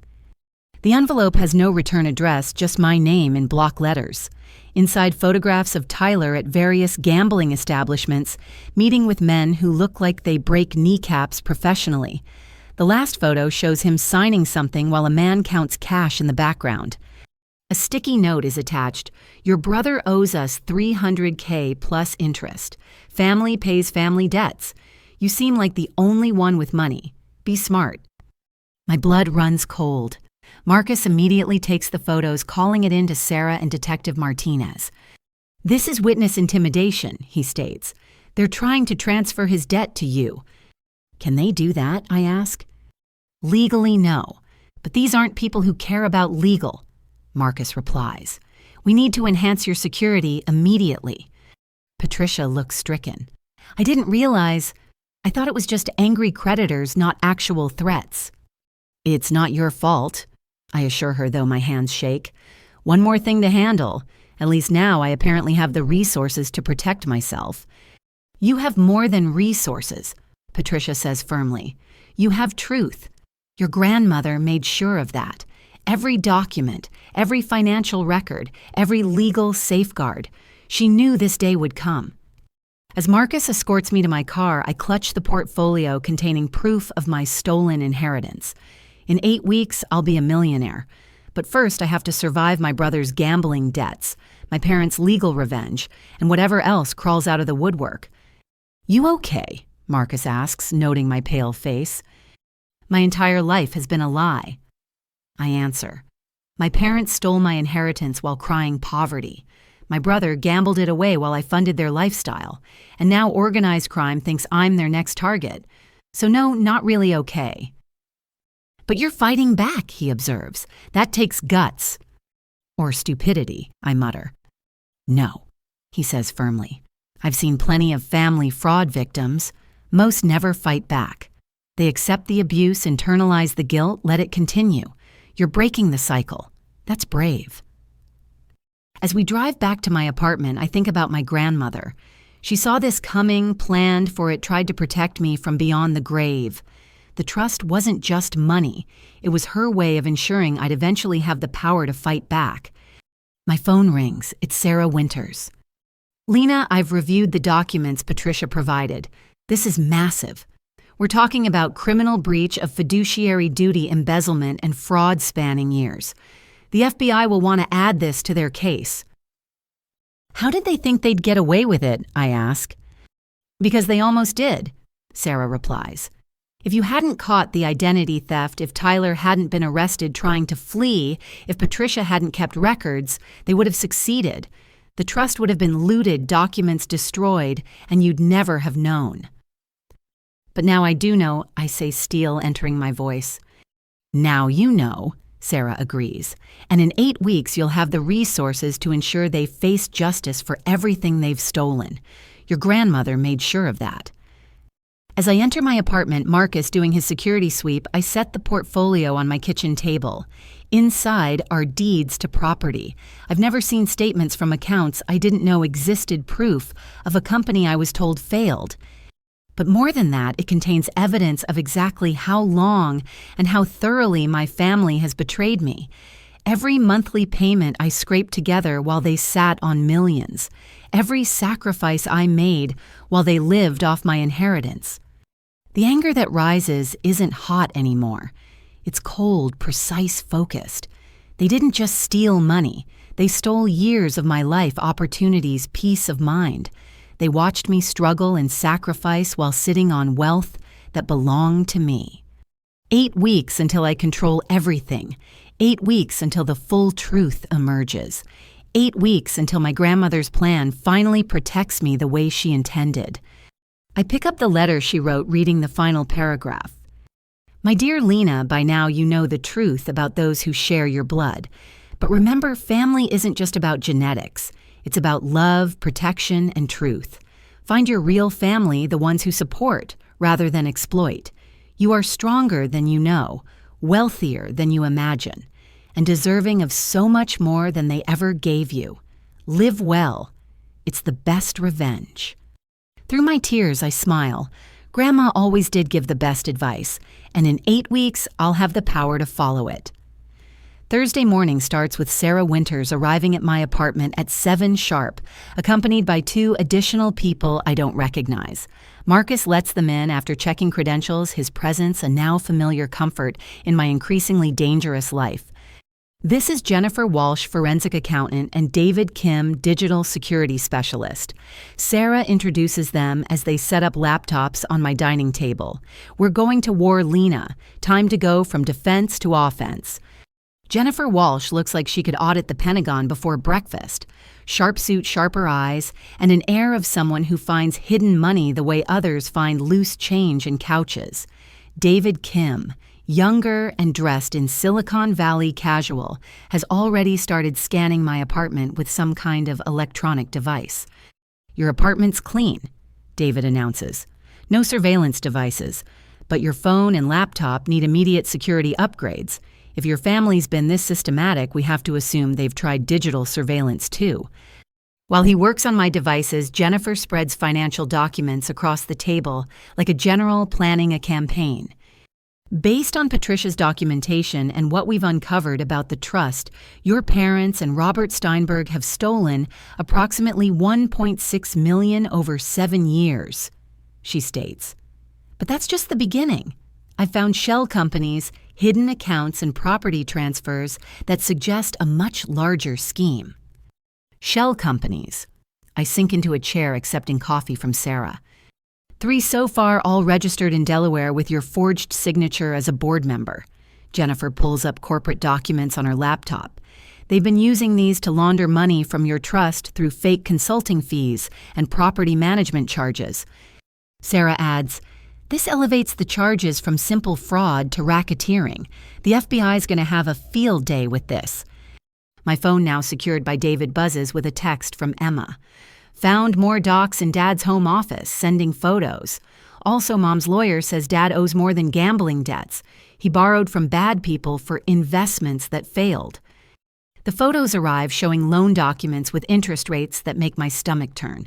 30% monthly compounding. Names like Sal's Investment Group and Morrison Emergency Capital. Mob loans, David states flatly, looking over my shoulder. Your brother borrowed from organized crime. No wonder they're threatening you. Can we use this? I ask Sarah. Everything helps build the pattern, she confirms. But first, we need to secure your inheritance before they can steal more. Patricia's emergency filing hit the court system this morning. Robert Steinberg has 72 hours to respond. He's probably shredding documents as we speak, I mutter. Jennifer smiles coldly. Let him. I've already subpoenaed 5 years of records from banks, brokerages, and the property management companies. Paper shredders can't destroy digital footprints.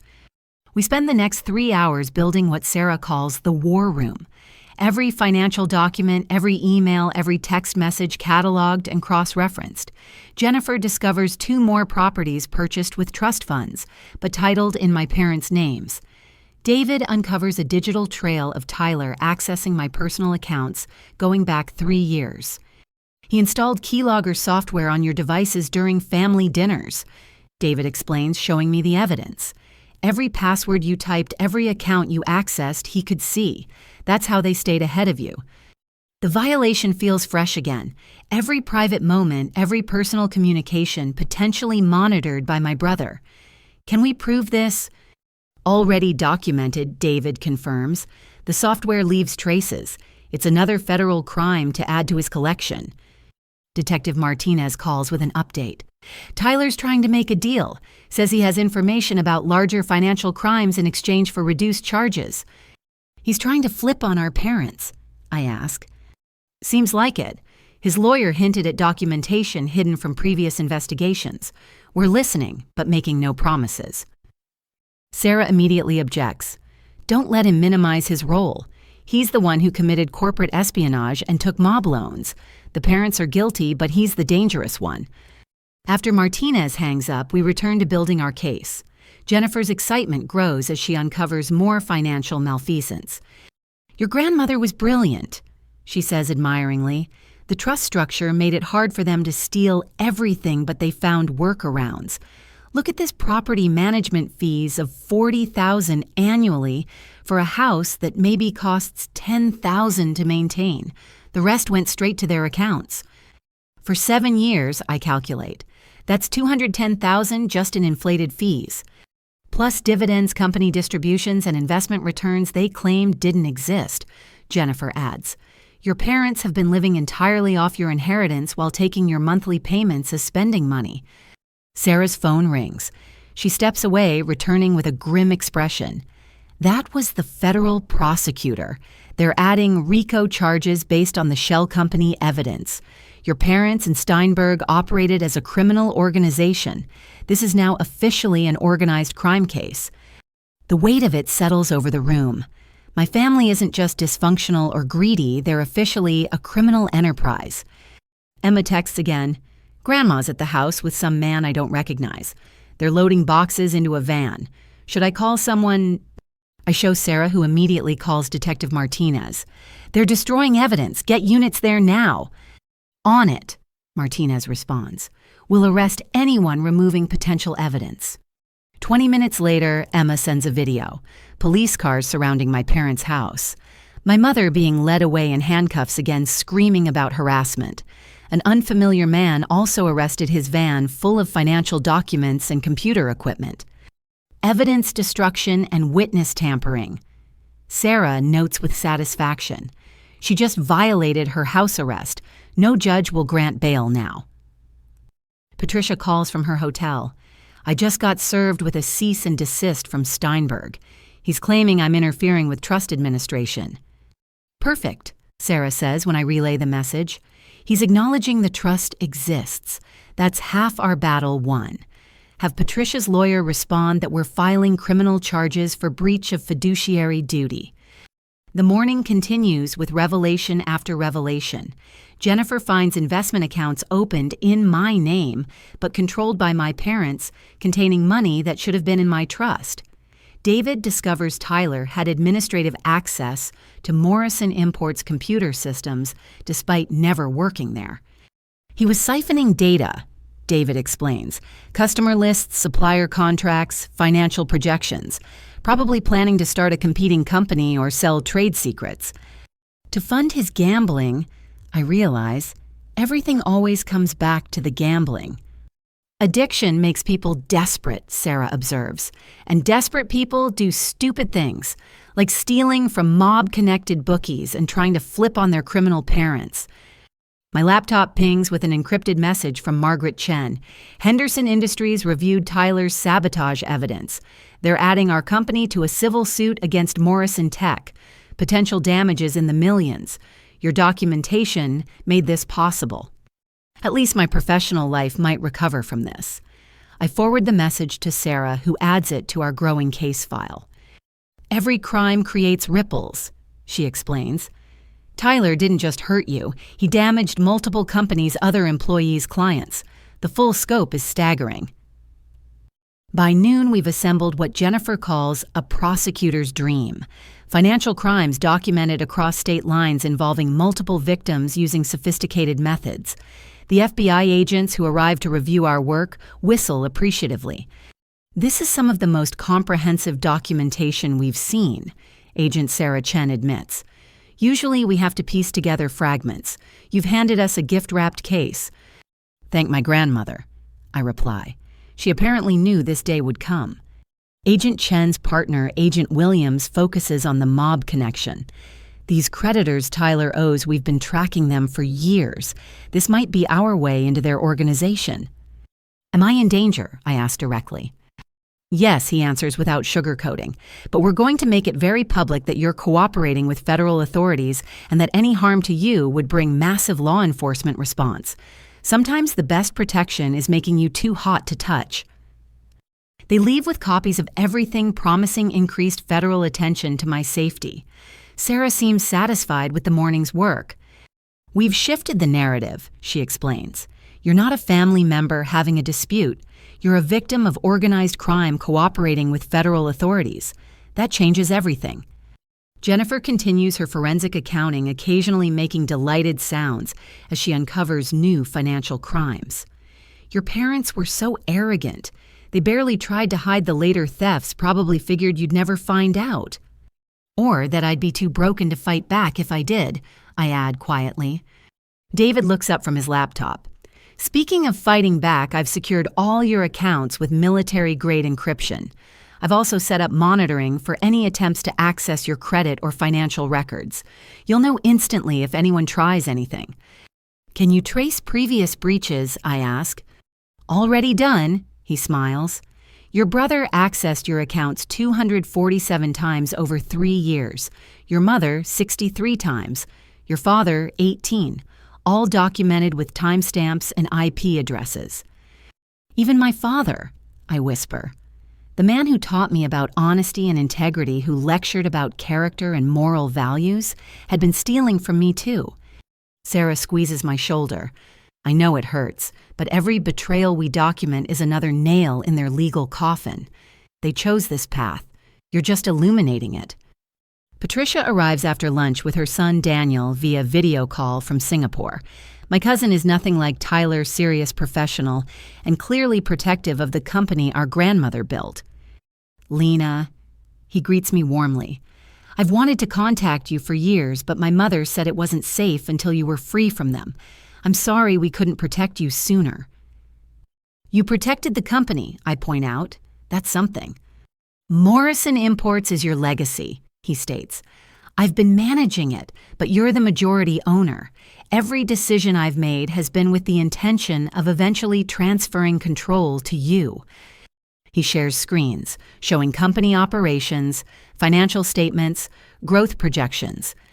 The business our grandmother started with a small import shop has become a multi-million-dollar operation spanning 6 countries. We've held off on major expansions waiting for you to take your rightful place, Daniel explains.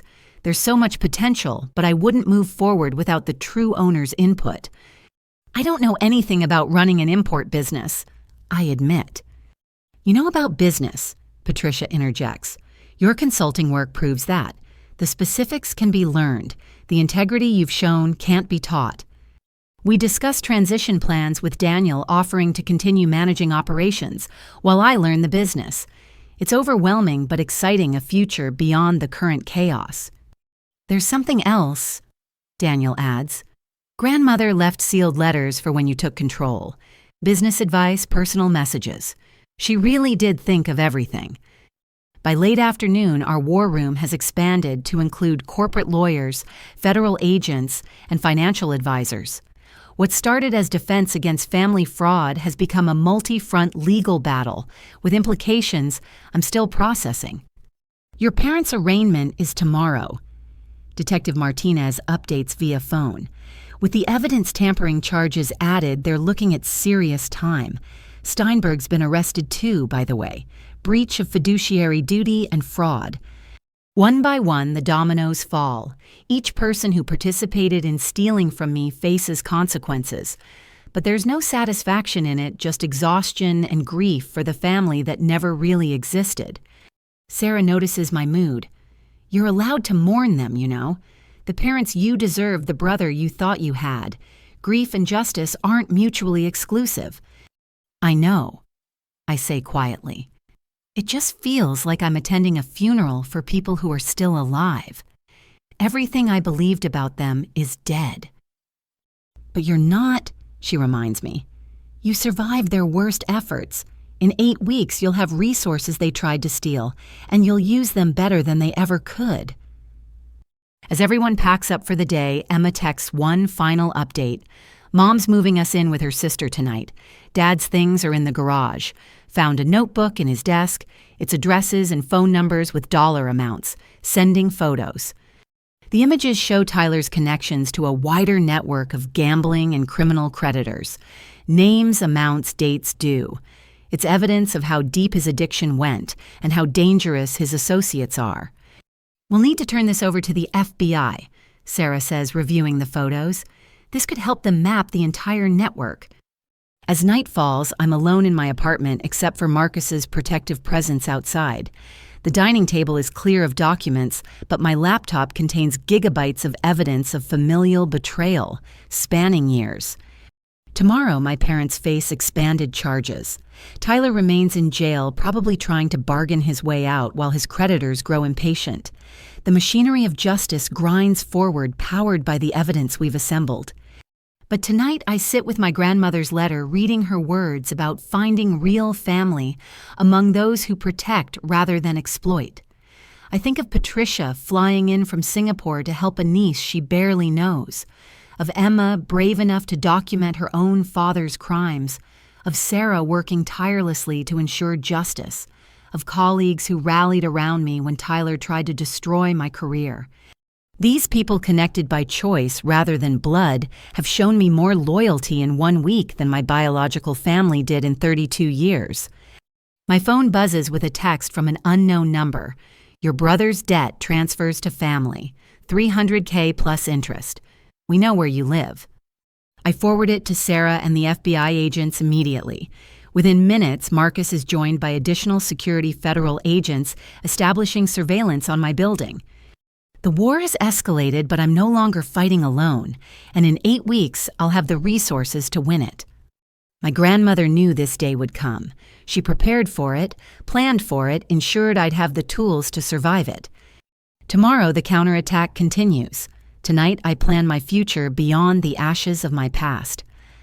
Friday morning arrives with the kind of November drizzle that makes Indianapolis feel like it's mourning something.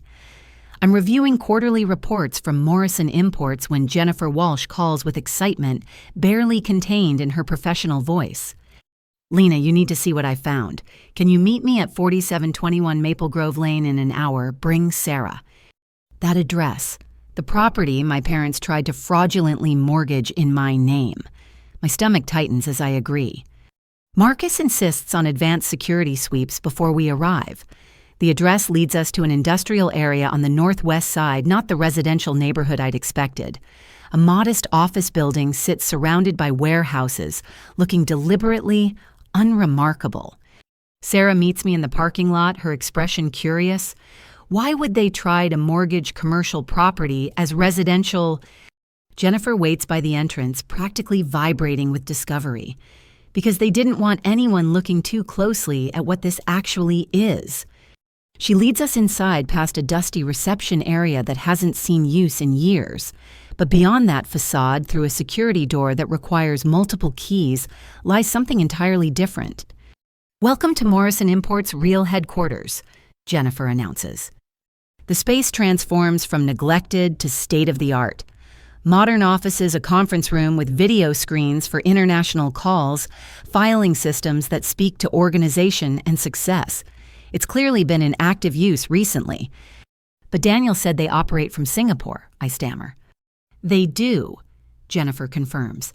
But this is the U.S. hub, has been for 15 years. Your parents have been running the American operations of your own company without telling you. Sarah's already documenting everything with her phone. This is beyond fraud. I don't even have words. Jennifer leads us to an office marked President. Inside, family photos line the credenza, my father smiling from behind an executive desk I've never seen him occupy.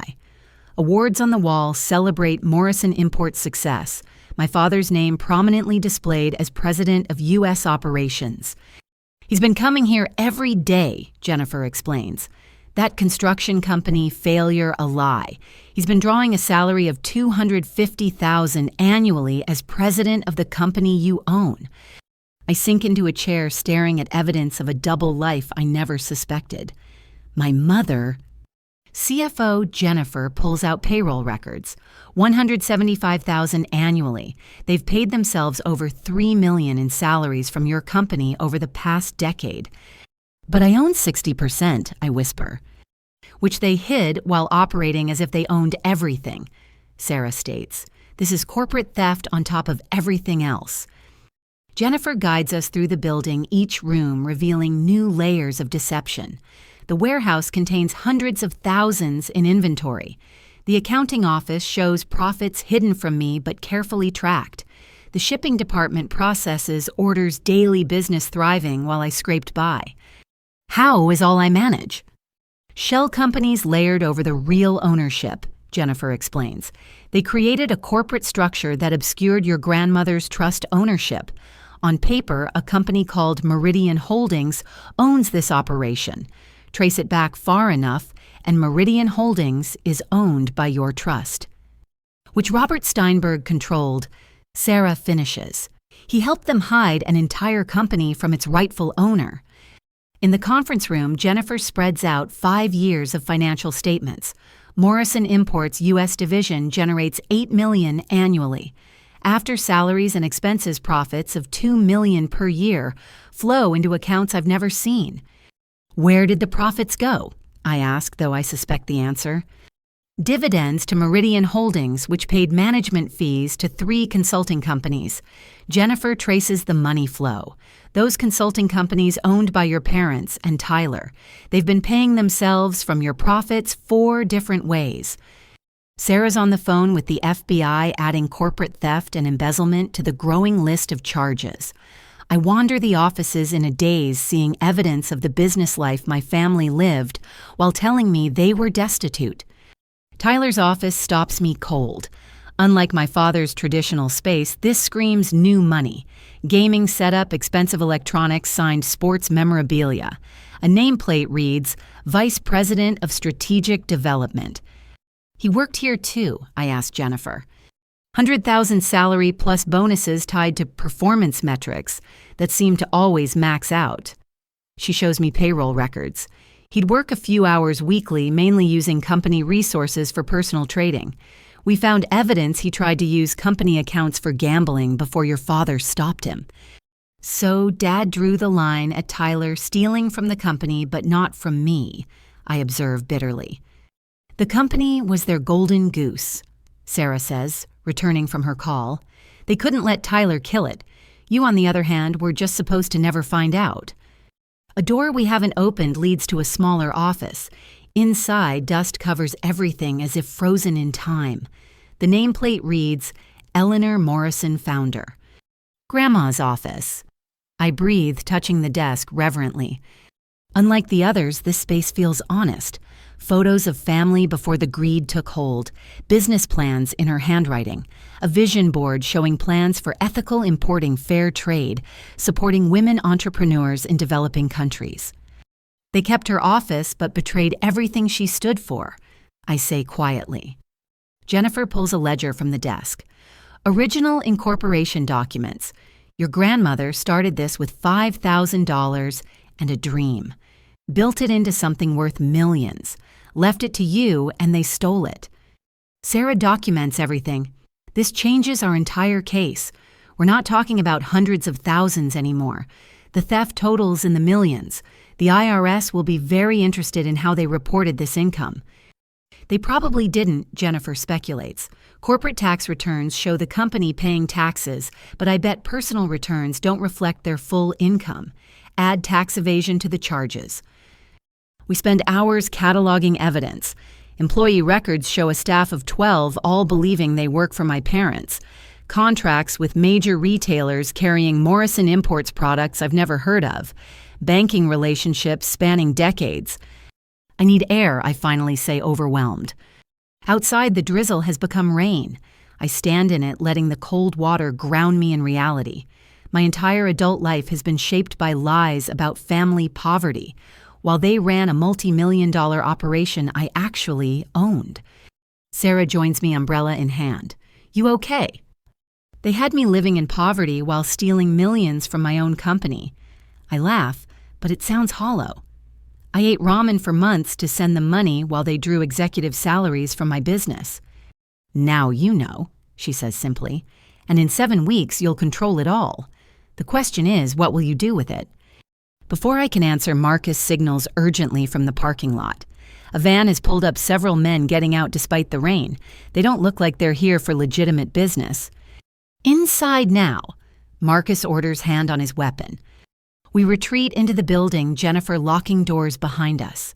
Through security cameras, we watch the men circle the building, testing entrances, clearly searching for something or someone. Tyler's creditors, I guess. Probable, Sausen. Marcus confirms, already calling for backup. They might know he worked here, think there's money hidden. Sarah adds, or they know you own it and want to send a message. We watch tensely as police arrive, the men scattering before officers can approach. One leaves something on the doorstep, a manila envelope that bomb squad will have to clear before we can retrieve it. This is escalating, Marcus observes. They're getting bolder. 2 hours later, after the building's been cleared and the envelope deemed safe, we see what they left. Photos of me entering my apartment, at the grocery store, at the bank. Surveillance showing they've been watching. A note, $300K by Sunday or we come collecting. Family debts are family problems. They're trying to intimidate you into paying Tyler's debts. Sarah states the obvious. This is witness tampering on top of everything else. Detective Martinez arrives with federal agents taking the evidence and surveillance footage. We're close to arrests on the gambling ring. Your brother's cooperation is helping, but these guys don't go down easy. What do you recommend? I ask. Vary your routines. Increase security. Don't go anywhere alone. She pauses. And consider temporary relocation. You're too exposed at your apartment. Sarah agrees. My firm has a corporate safe house for witnesses in financial crimes cases. Full security, untraceable location. You could work on the case without constantly looking over your shoulder. The idea of being driven from my home by my brother's gambling debts adds insult to endless injury. But pragmatism wins over pride. Fine, I agree. But first we finish documenting this place. We work until evening, Jennifer discovering more financial crimes with each filing cabinet. The legitimate business my grandmother built has been twisted into a vehicle for fraud, tax evasion, and money laundering. Final tally, Jennifer announces as we prepare to leave.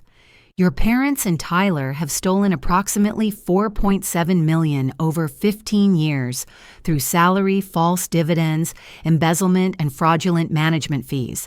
That's not counting the trust theft. $4.7 million, I repeat numbly. While I couldn't afford health insurance, Daniel calls from Singapore as we're leaving, having heard about our discovery. I knew they were hiding something, but not this scale. Lena, I'm so sorry. I should have investigated harder. You protected what you could, I assure him. Without you maintaining the Singapore operations, they'd have stolen that too. When you take control, we'll merge operations properly, he promises. Full transparency, ethical practices, everything your grandmother intended. This company can be great again under its rightful owner. As Marcus escorts me to the safe house, I think about the building we're leaving behind. A monument to greed and deception, but also to my grandmother's success. She built something valuable enough to steal strong enough to survive their theft. In 7 weeks, I'll walk into that building as its acknowledged owner. I'll sit at her desk, honor her vision, run the company with integrity they abandoned. The safe house is a modest townhouse in a quiet suburb, unremarkable except for subtle security measures. Inside, it's comfortable but impersonal. Sarah helps me settle in while Marcus coordinates with the security team. This is temporary, Sarah reminds me. Once the immediate threats are handled, you'll reclaim your life. Which life? I ask. The one where I was a struggling consultant sending money to lying parents, or the one where I'm secretly a millionaire who owns a company I've never run? The one where you're a survivor, she says firmly, who exposed massive fraud, stood up to criminals, and refused to be victimized further. That's who you are now. As night falls in my temporary refuge, I video call Emma, who's safe with her aunt and Patricia, preparing to return to Singapore. My real family, the ones who stood by truth rather than participating in lies. Tomorrow brings more revelations, more legal proceedings, more threats from Tyler's creditors. But tonight I sit with my laptop studying the company that's been mine all along. Learning the business my grandmother built, my parents stole, and I'll soon reclaim. 4.7 million stolen, a multi-million-dollar company hidden, trust funds looted, identity destroyed. But I'm still standing, still fighting, still determined to honor my grandmother's true legacy rather than the corrupted version my parents created. 7 weeks until I take control. 7 weeks to prepare for running a company I just discovered I own. 7 weeks to stay safe from those who want Tyler's debts paid in blood or money. The revelation of Morrison Imports' true structure changes everything. I'm not just a fraud victim anymore. I'm a business owner whose executives happen to be the criminals who raised me. And in 7 weeks, their termination will be the first order of business. Saturday morning in the safe house begins with unexpected visitors. Margaret Chen arrives with her personal attorney and Richard Henderson, CEO of Henderson Industries. Their presence in my temporary refuge signals something significant. Lena, Margaret begins settling into the living room that's become my makeshift office. Richard and I have been discussing the situation with Tyler's corporate espionage. We have a proposition. Richard Henderson, a man who built his logistics empire from a single truck, leans forward. Your documentation exposed something larger than your brother's sabotage. Morrison Tech has been systematically stealing intellectual property from multiple partners. Tyler was just the most brazen. We want to partner with you, Margaret states directly. When you take control of Morrison Imports, we're proposing a 3-way venture. Your import infrastructure, our consulting expertise, Henderson's distribution network. Sarah, who's been reviewing contracts all morning, looks up with interest. That's a multi-million-dollar proposal. Conservative estimate $50 million in revenue within 3 years, Richard confirms. But more importantly, it gives Lena immediate legitimacy when she takes control. No one questions a CEO who walks in with major partners already committed. I'm still processing when my phone rings. It's Judge Harrison's office, Patricia's attorney from Singapore, on the line. Ms. Morrison, good news. The emergency injunction was granted. Robert Steinberg has been removed as trustee effective immediately. Assets are frozen pending transfer to independent fiduciary.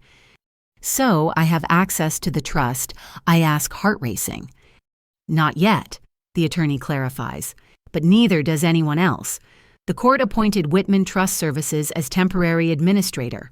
They'll maintain assets until your birthday transfer. Steinberg's fighting it, but the evidence of breach is overwhelming. After hanging up, I share the news with the group. Margaret smiles, a predator recognizing wounded prey. Steinberg's desperate. Desperate people make mistakes. She turns to her attorney. What would it take to accelerate the trust transfer? Proof of immediate need or danger to assets, the lawyer responds.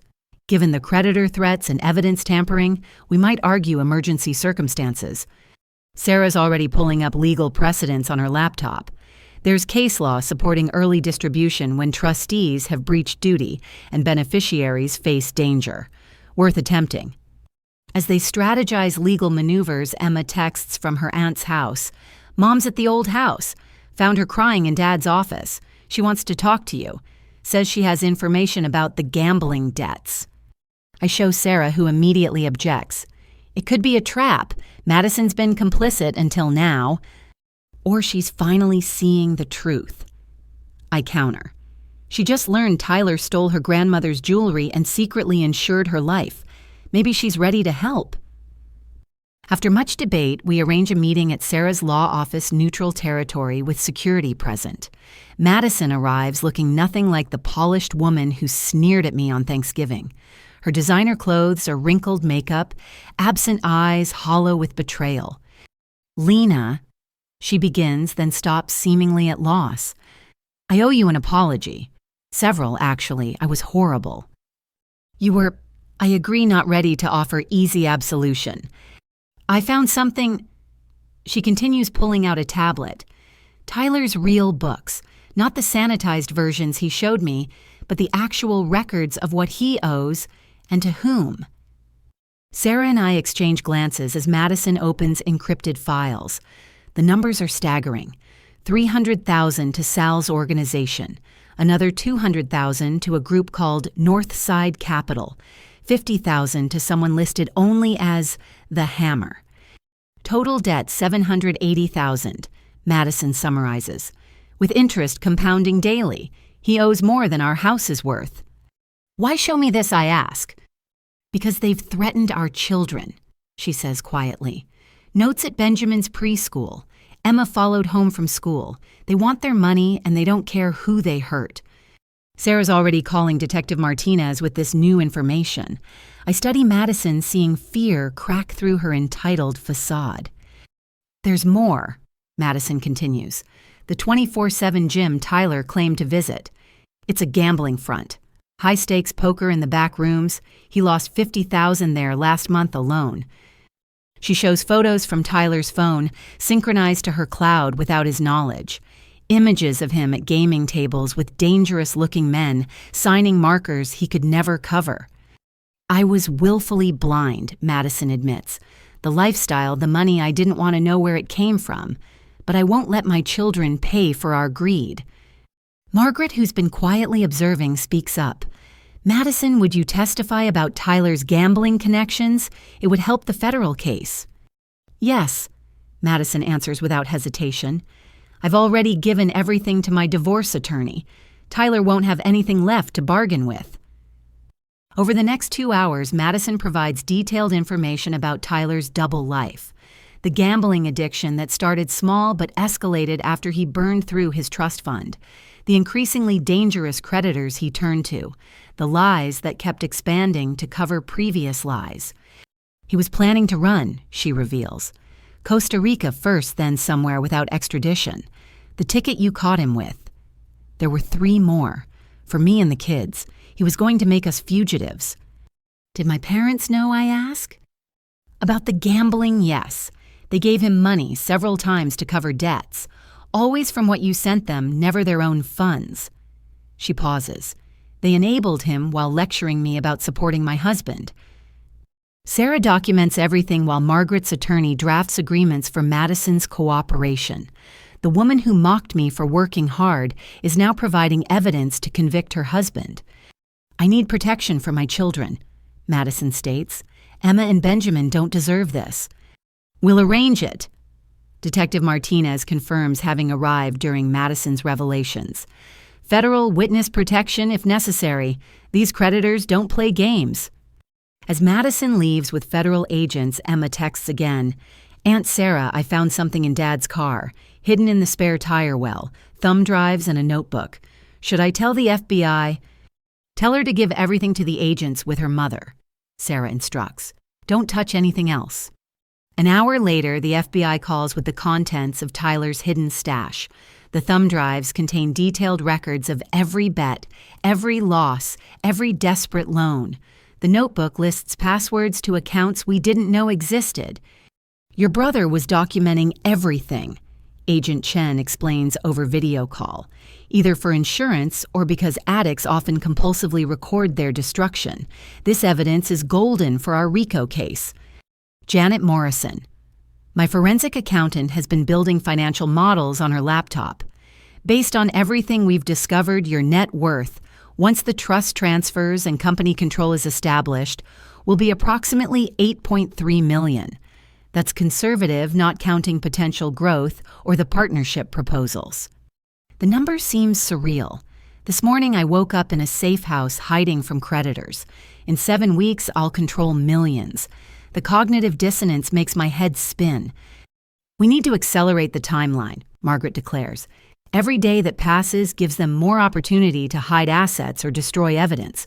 Richard, if we announce our partnership now, it might pressure the court to expedite. Richard nods. Public pressure can be useful. Major companies partnering with Lena sends a message that she's the legitimate heir, not the unstable person her family portrayed. Sarah drafts press releases while Margaret and Richard's teams coordinate. Within hours, business reporters have the story major partnership announced pending Morrison Imports leadership transition. My phone explodes with notifications, LinkedIn messages from colleagues expressing support, former clients interested in working with my new company, industry publications requesting interviews. You're trending. Emma observes via text, sending screenshots of business news sites. CEO magazine wants an exclusive on the millionaire who didn't know. Patricia calls from the airport about to board her flight to Singapore. Daniel saw the news. The Asian partners are excited about legitimate U.S. operations. Stock up on coffee. You'll be getting calls from Singapore at odd hours. As evening approaches, the safe house feels less like hiding and more like a war room. Sarah fields legal calls, Margaret coordinates business strategy, and Richard's team runs distribution projections. This morning you were a fraud victim, Sarah observes. Tonight you're an emerging business leader with major partners. Quite a transformation. I'm still processing, I admit. Part of me wants to just take the money and disappear. Let someone else run the company. You could, Margaret acknowledges, but that's not who you are. You fought for truth and justice. Running Morrison Imports ethically successfully is the ultimate vindication. She's right. Taking my grandmother's company back, running it with integrity, succeeding where my parents failed morally, that's better than any revenge. Tyler's creditors make another appearance, this time at Madison's sister's house. Security footage shows men photographing license plates, noting routines. The threat escalates despite federal attention. We need to cut this off at the source, Detective Martinez states during an emergency call. Tyler's cooperation isn't enough if his creditors think you're the payment plan. What do you suggest? I ask. A meeting. Controlled circumstances. Make it clear the well is dry, that federal attention makes you untouchable. Sometimes facing threats directly diffuses them. Sarah strongly objects, but Richard offers unexpected support. I've dealt with unsavory elements in building my business. Sometimes showing strength prevents worse confrontations. After heated debate, a plan emerges. Federal agents will arrange a meeting with Sal's representative. I'll attend with massive security, making clear that Tyler's debts die with his freedom. No family obligation exists, and pursuing me brings only federal prosecution. It's risky, Marcus admits, but continuing to hide while they escalate is riskier. The meeting is set for Monday. In the meantime, more allies emerge. Janet discovers that several employees at Morrison Imports' U.S. operation want to testify about my parents' mismanagement. Suppliers offer evidence of delayed payments, while my parents drew bonuses. Your grandmother built relationships, Patricia explains during our final call before her flight. Those people remember her integrity. They want to see it restored. Sunday brings unexpected visitors. Aunt Patricia, the one who sided with my mother, arrives at the safe house with her husband Robert. Sarah almost turns them away, but something in Patricia's expression stops me. We were wrong, Patricia says simply. We believed Dorothy's lies, sided with family over truth. But seeing the evidence, the arrests, the company theft, we were blind. Robert adds, we want to help. Testify, provide character witnesses, whatever's needed. Family should mean more than enabling criminals. Their apology feels genuine, though I'm wary of deathbed conversions. Sarah documents their offer, adding them to the growing list of witnesses. Mom's in isolation at the jail, Patricia reveals. No visitors after she tried to have another inmate contact Tyler's creditors. She's still scheming, even facing decades in prison. The news doesn't surprise me. My mother's manipulations are reflexive like breathing. Even consequences can't stop her nature. As Sunday night arrives, I video call Emma and Madison. They're in protective custody, safe but displaced. Benjamin doesn't understand why they can't go home. Emma tries to stay strong for her little brother. This is temporary, I promise Emma. Once the legal issues resolve, we'll make sure you have stability. Can I work for Morrison Imports when I'm older? She asks. I want to learn business from someone ethical. Absolutely, I confirm. In fact, we'll start your education early. Internships, mentoring, whatever you want. After hanging up, I sit in the quiet safe house reflecting on the week's transformation. From family pariah to business leader, from victim to victor, from isolation to alliance. Tomorrow I face Tyler's creditors backed by federal agents and business partners. Tuesday, the court hearing on expediting trust transfer. By week's end, I might control millions, and a company I'm still learning existed. Ready for tomorrow? Sarah asks, finalizing security arrangements. No, I answer honestly, but I'll do it anyway. My grandmother faced bigger challenges building the company. I can face criminals trying to steal from it. She smiles. That's the spirit. Channel Eleanor Morrison's strength. She'd be proud of what you're doing. Looking at my grandmother's photo on my laptop, I believe that's true. She built something worth stealing, but also worth saving. In 7 weeks or sooner, I'll honor that legacy. The alliance forming around me, friends, ethical business partners, law enforcement, even reformed family members, proves what grandmother always said. Real family isn't about blood. It's about standing together when truth matters most. Tomorrow, I stop running from Tyler's shadows. Time to step into the light my grandmother left for me, even if criminals try to dim it. Monday morning's meeting with Sal's representative takes place in a federal building's secured conference room. I'm surrounded by FBI agent Sarah at my right side, Marcus positioned strategically behind me. Across the table sits Vincent Vinny Torino, wearing an expensive suit that can't hide the danger beneath. Ms. Morrison. He begins, voice smooth like oil over gravel. We have a problem. Your brother owes significant debts. In our world, family obligations extend beyond individual responsibility. In the legal world, Sarah interjects, they don't.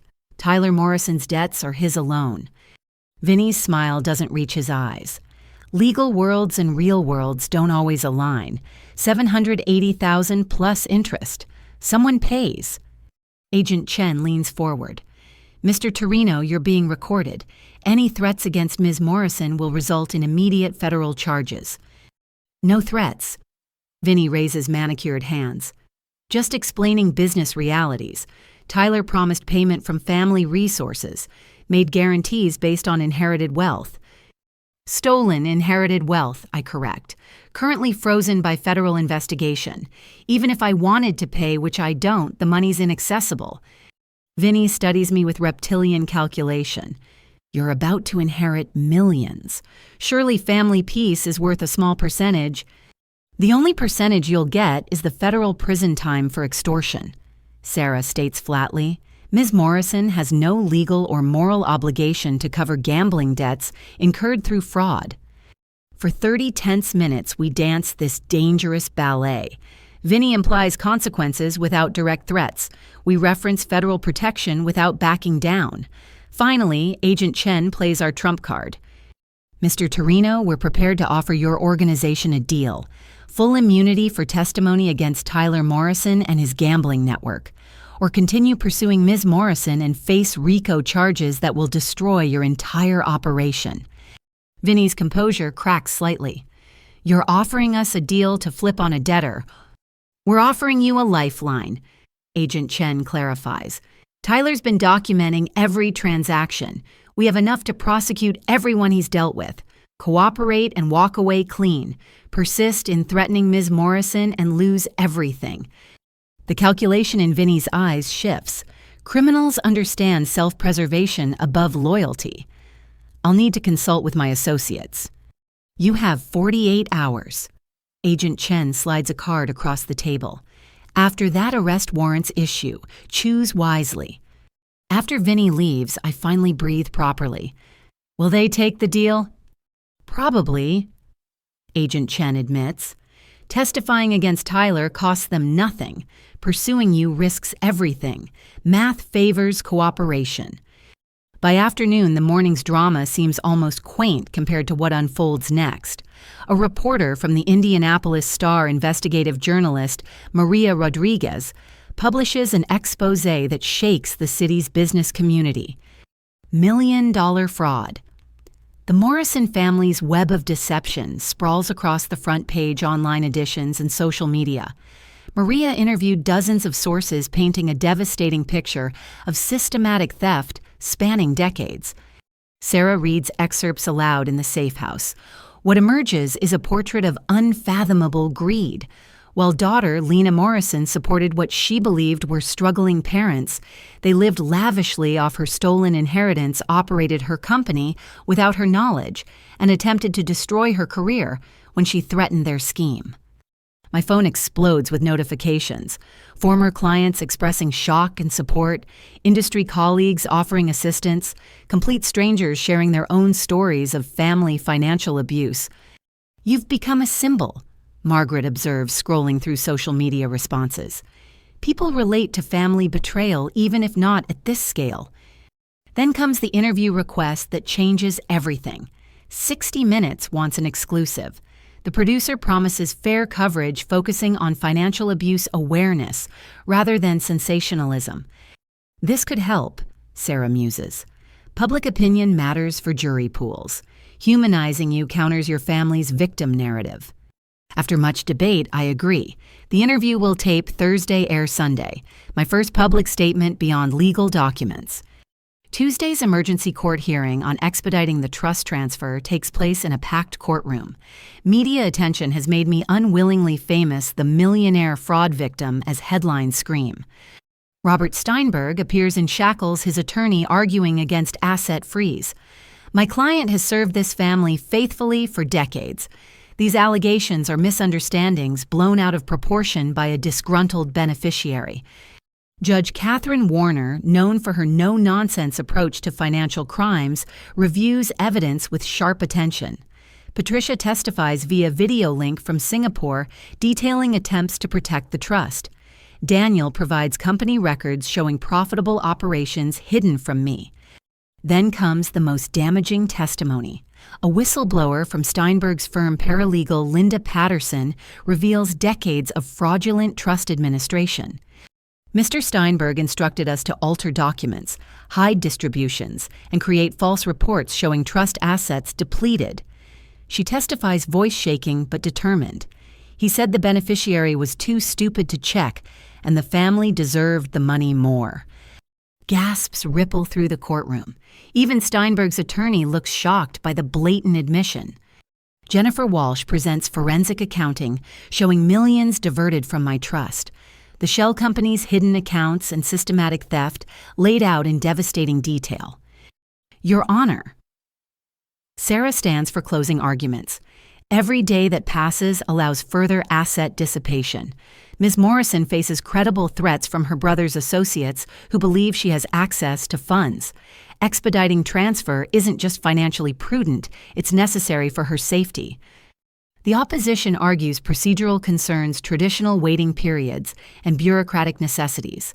But public attention weighs heavily. Reporters fill the gallery live tweeting proceedings. Judge Warner deliberates for only an hour. The court finds extraordinary circumstances warranting expedited action. The systematic breach of fiduciary duty combined with credible threats to the beneficiary necessitate immediate intervention.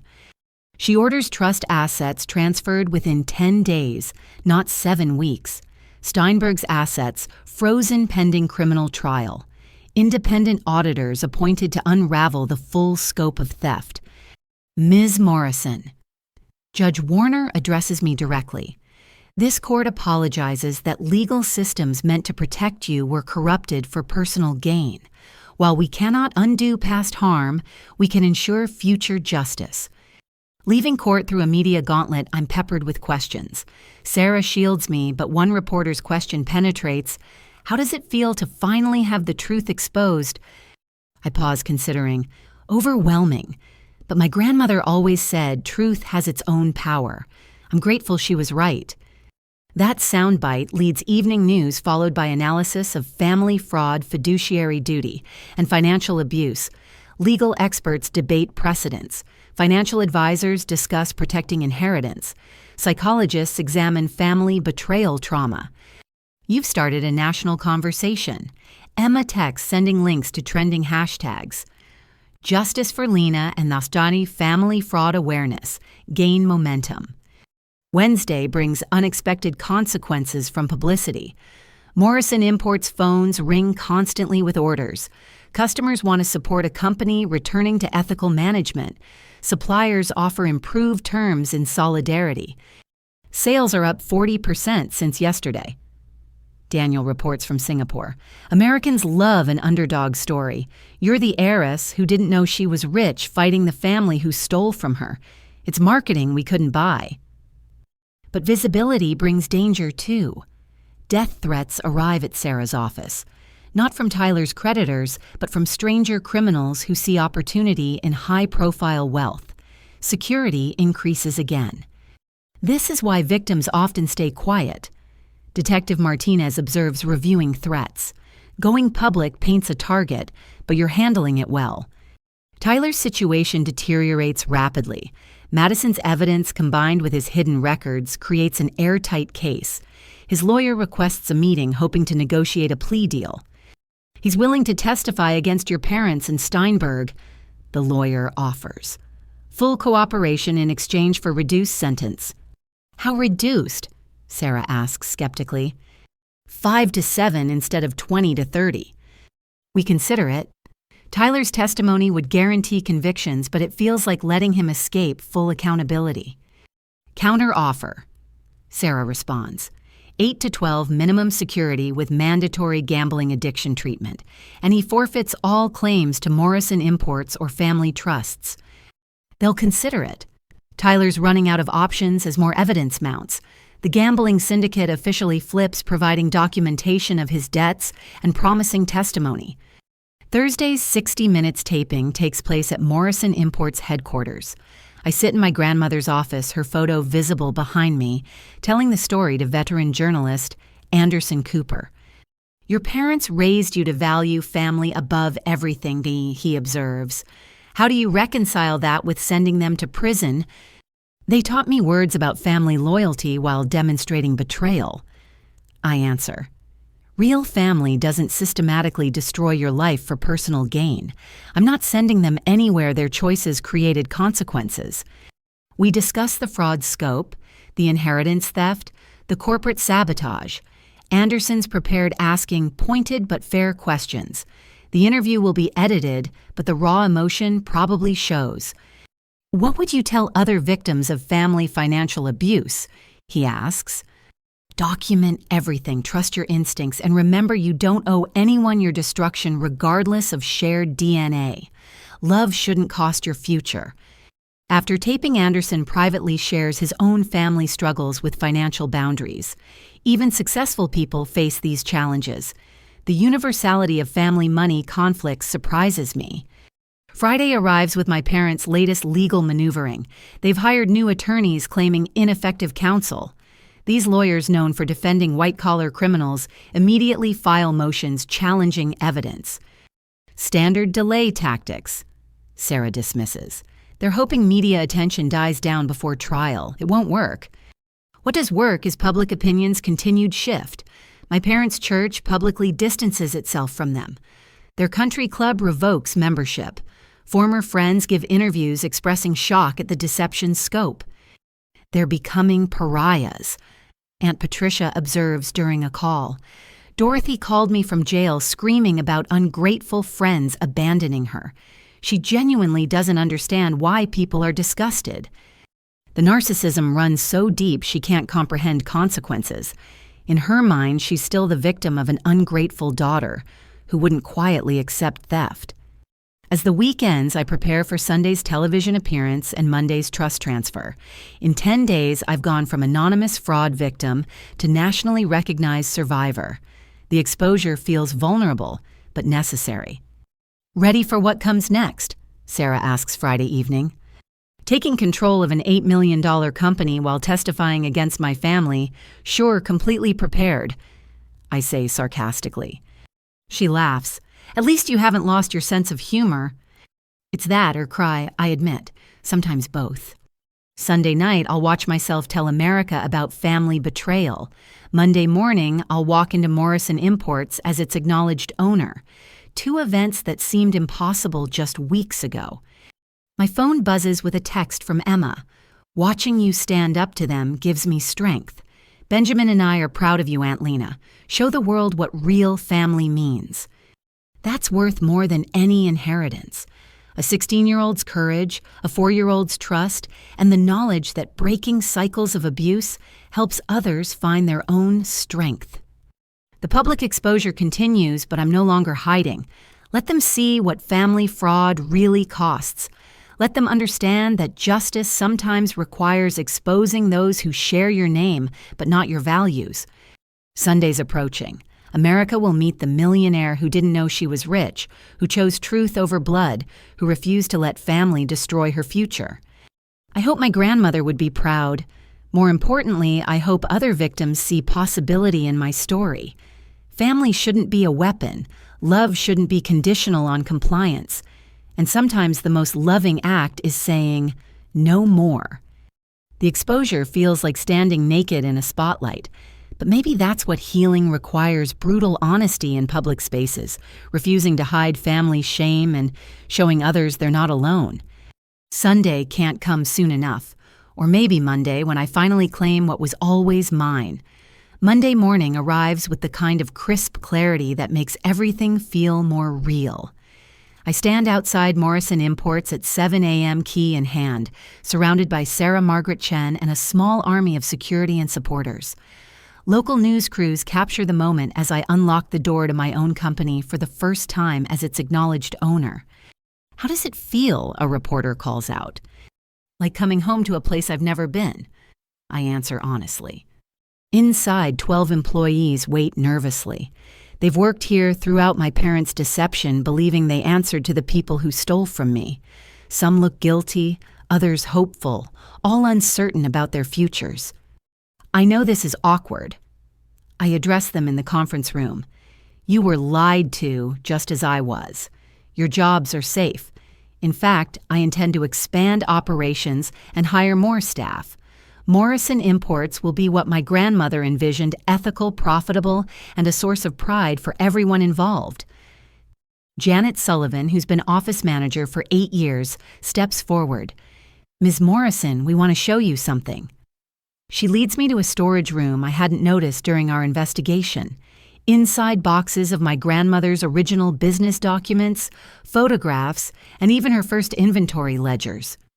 Your parents ordered us to destroy these, Janet explains, but it felt wrong. We've been hiding them, hoping someday the right person would want them.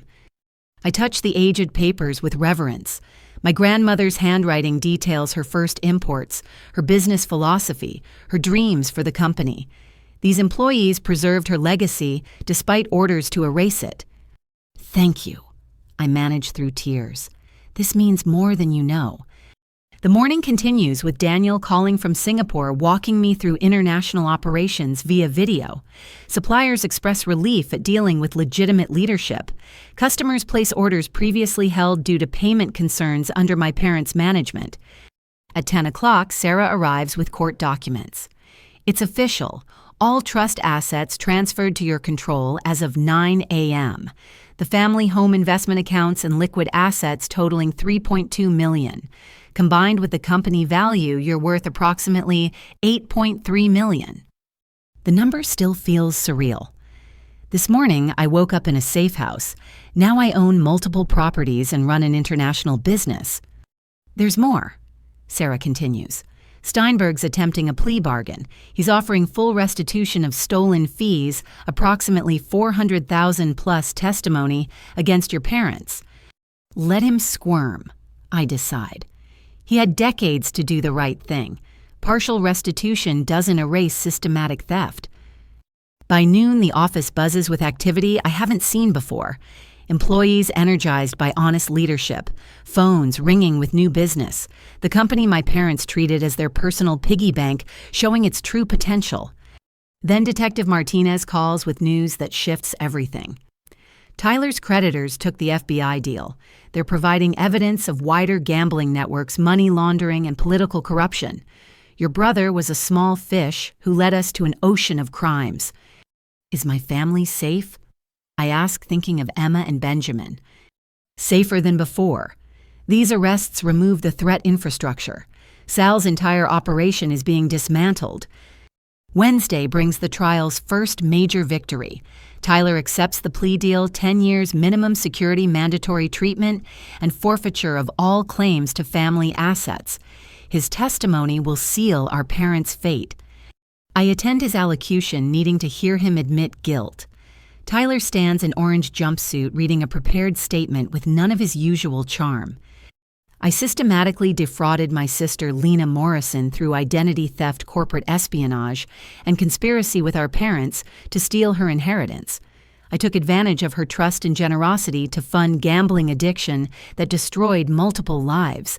I'm guilty of all charges and accept responsibility. The words sound hollow, read rather than felt, but legal record now holds his confession. No future revision of history can erase this moment. Afterwards, Madison approaches in the courthouse hallway. He asked to see the kids. I said no. Some consequences can't be avoided with apologies. How are they? I ask. Benjamin's confused but resilient. Emma's in therapy processing everything. Your offer of future internship gives her hope. She pauses. I'm starting community college. Accounting. I want to understand money honestly, not just spend it. If you need help with tuition, I offer. No, she says firmly. I need to earn my own way. But thank you for showing me what that looks like. Thursday's 60 Minutes interview airs Sunday, but advance clips release online. The response overwhelms our servers as orders pour in. Americans love supporting businesses with stories of triumph over adversity. We need expanded warehousing, Daniel notes during our morning call. Sales projections for next quarter exceed current capacity. Good problem to have. Margaret and Richard Henderson finalize our partnership agreements. The three-way venture will launch next quarter, combining import infrastructure with consulting expertise and distribution networks. Projected revenue $50 million within 3 years. You've gone from victim to CEO of a major partnership in 3 weeks, Margaret observes. That's remarkable resilience. Desperation is a powerful motivator, I admit. When your family tries to destroy you, building something better feels like survival. Friday brings my parents' trial date announcement. February 15th, giving prosecutors time to incorporate Tyler's testimony and new evidence. They face combined sentences of 30 to 50 years, if convicted on all counts. Their new attorneys request a meeting. Against Sarah's advice, I agree. We meet in a federal conference room, my parents shackled and diminished. Orange suits age them decades beyond their years. Lena.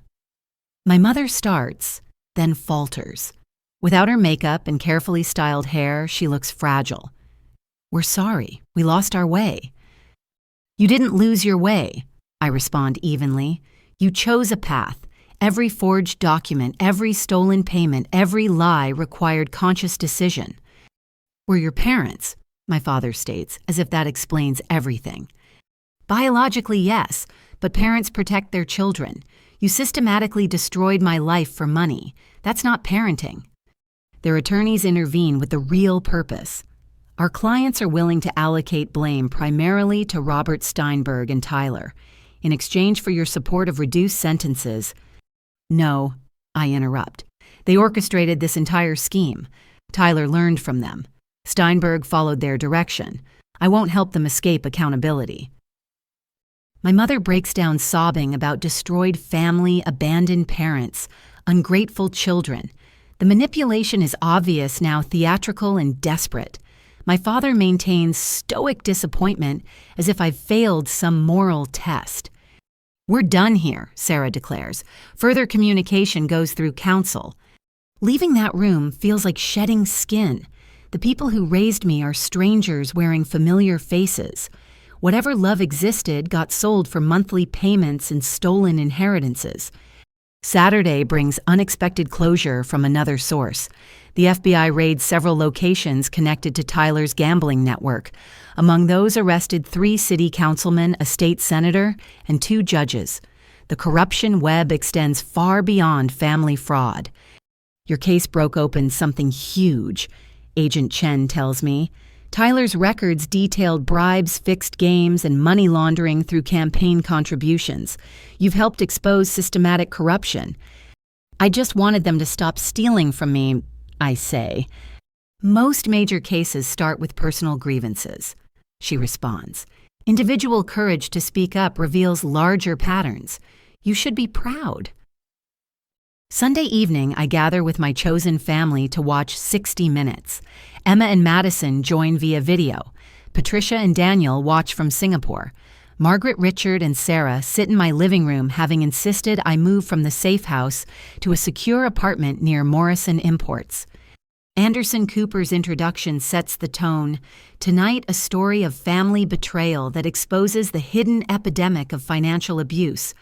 Lena Morrison discovered her parents and brother had stolen millions while she struggled to support them. Her fight for justice revealed corruption extending from family dinner tables to state capitol halls. Watching myself on screen feels surreal. The woman explaining systematic theft with calm precision doesn't match my internal image. She looks strong, professional, credible, not like someone whose family destroyed her life. "You did amazing," Emma says when it ends. Mom cried. Good tears, though, proud tears. The response is immediate and overwhelming. Social media explodes with support. Other victims share their stories. Financial abuse hotlines report record calls. My inbox fills with interview requests, speaking engagements, and book deal offers. "You've started something," Sarah observes. "This conversation needed to happen." As the week ends, I sit in my grandmother's office, now truly mine. The company runs better than ever. The partnership promises explosive growth. The legal victories pile up as conspirators scramble for plea deals.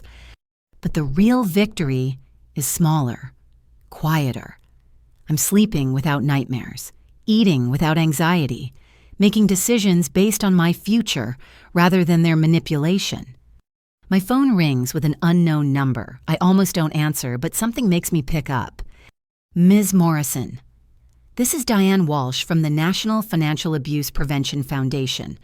We'd like to offer you a board position. Your story and platform could help thousands of victims find their voices. I accept immediately. If my pain can prevent others suffering, perhaps some good emerges from this nightmare. Looking at my grandmother's photo, I think she'd approve. Not just of reclaiming the company or exposing the theft, but of using the platform for purpose, building something better from betrayal's ashes. The legal victory feels complete. Tyler imprisoned, parents facing trial, Steinberg disbarred and charged, gambling network dismantled, corruption exposed. But the personal victory matters more. I survived their worst efforts, built alliances with people who value truth over blood, created a future they tried to steal.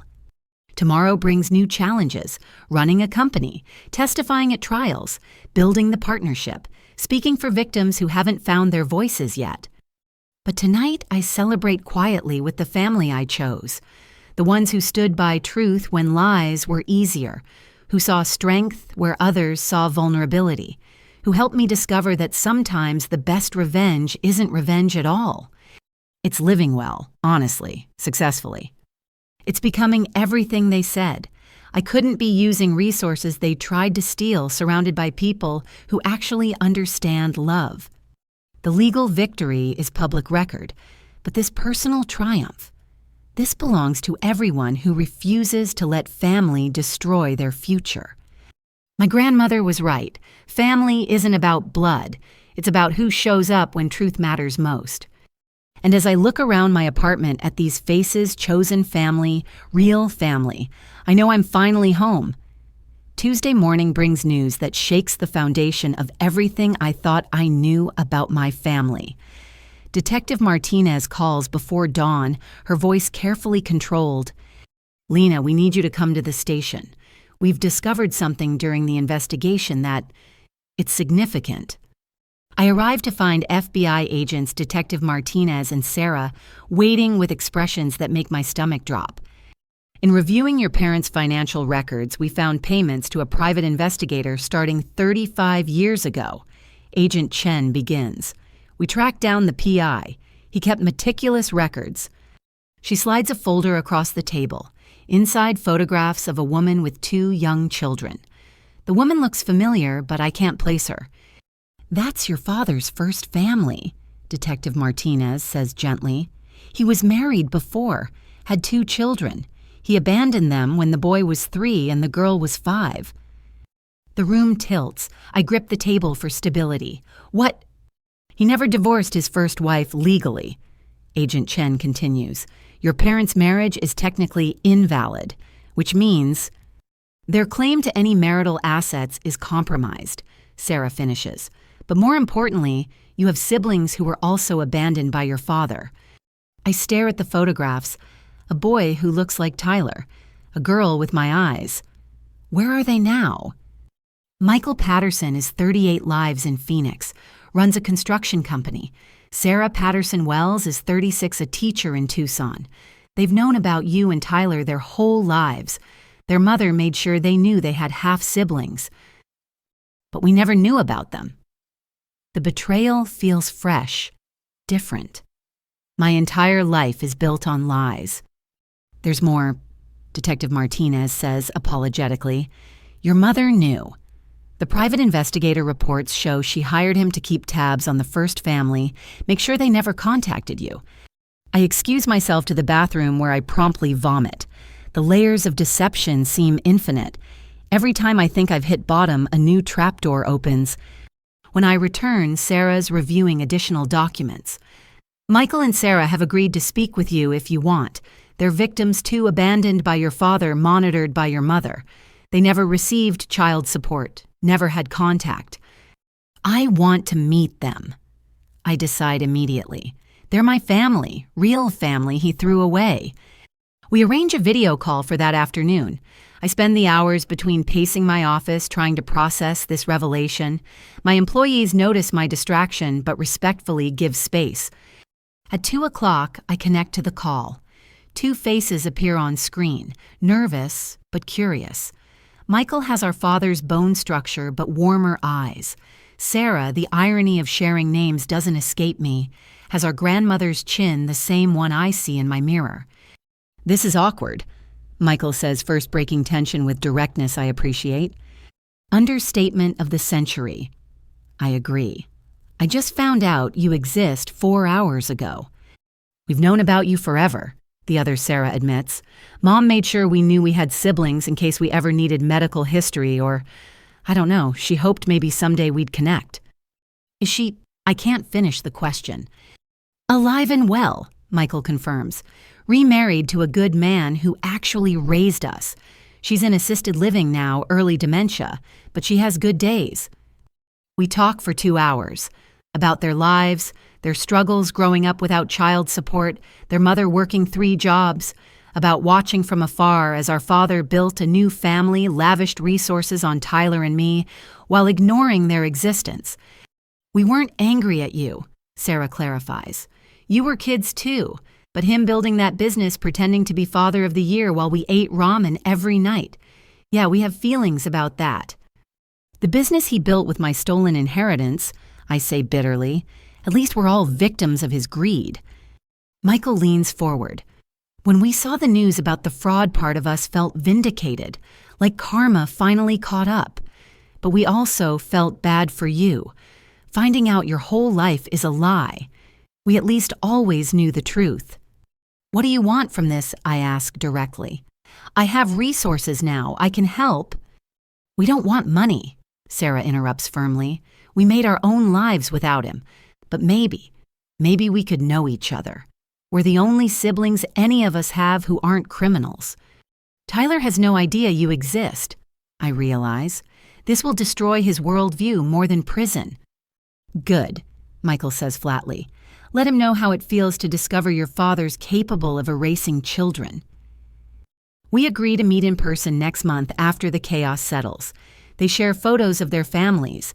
Michael has 3 kids. Sarah has twins. I have 5 nieces and nephews I never knew existed. After the call, I sit in stunned silence. My family tree just doubled with branches bearing better fruit than the rotten ones I've been pruning. Sarah, my lawyer, processes the legal implications. This affects your parents' trial. Bigamy, abandonment, more fraud. The prosecutor will have a field day. I don't care about that right now, I admit. I have a brother who isn't Tyler, a sister who seems genuinely kind, nieces and nephews who might actually be safe to love. Wednesday, I inform Tyler during what will be our last conversation. He's called from prison, hoping to manipulate more favorable testimony from me. Instead, I deliver truth. We have siblings, I state without preamble.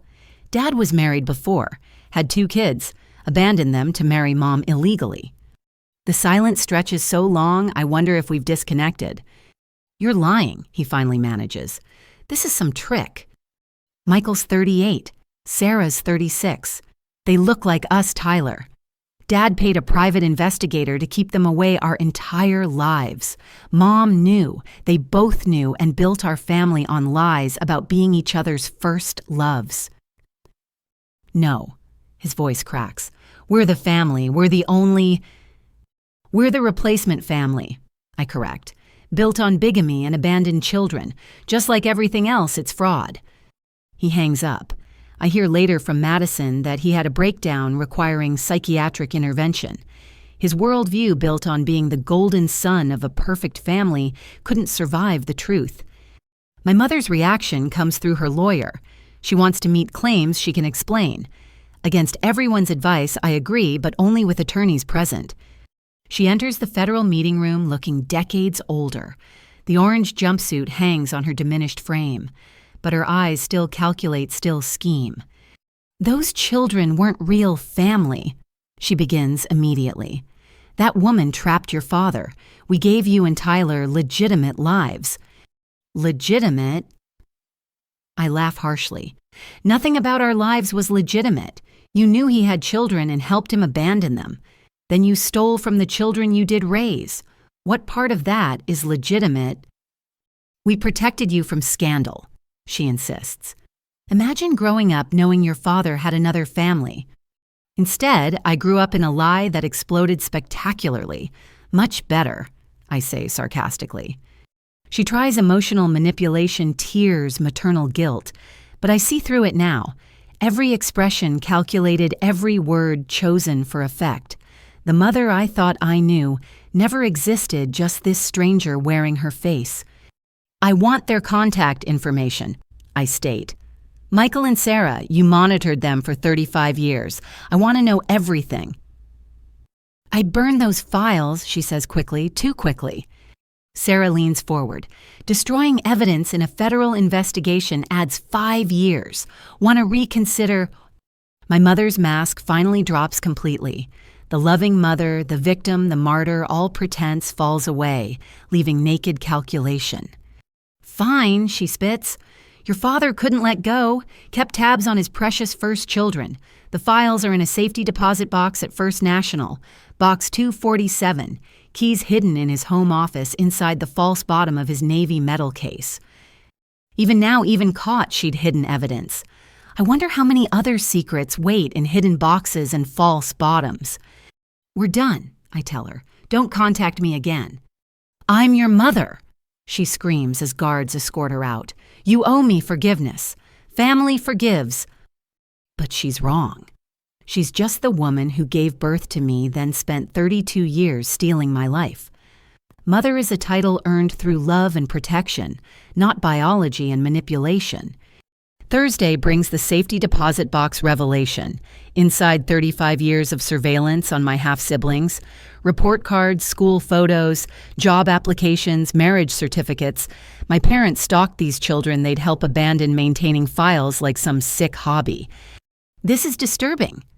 Agent Chen observes, cataloging evidence. They tracked every milestone, every achievement, almost like they were comparing I finish, making sure the children they kept were more successful than the ones they threw away. One file makes me pause. A letter from teenage Sarah to our father begging for help with college tuition. His response typed on business letterhead, I have no daughter named Sarah. Do not contact me again.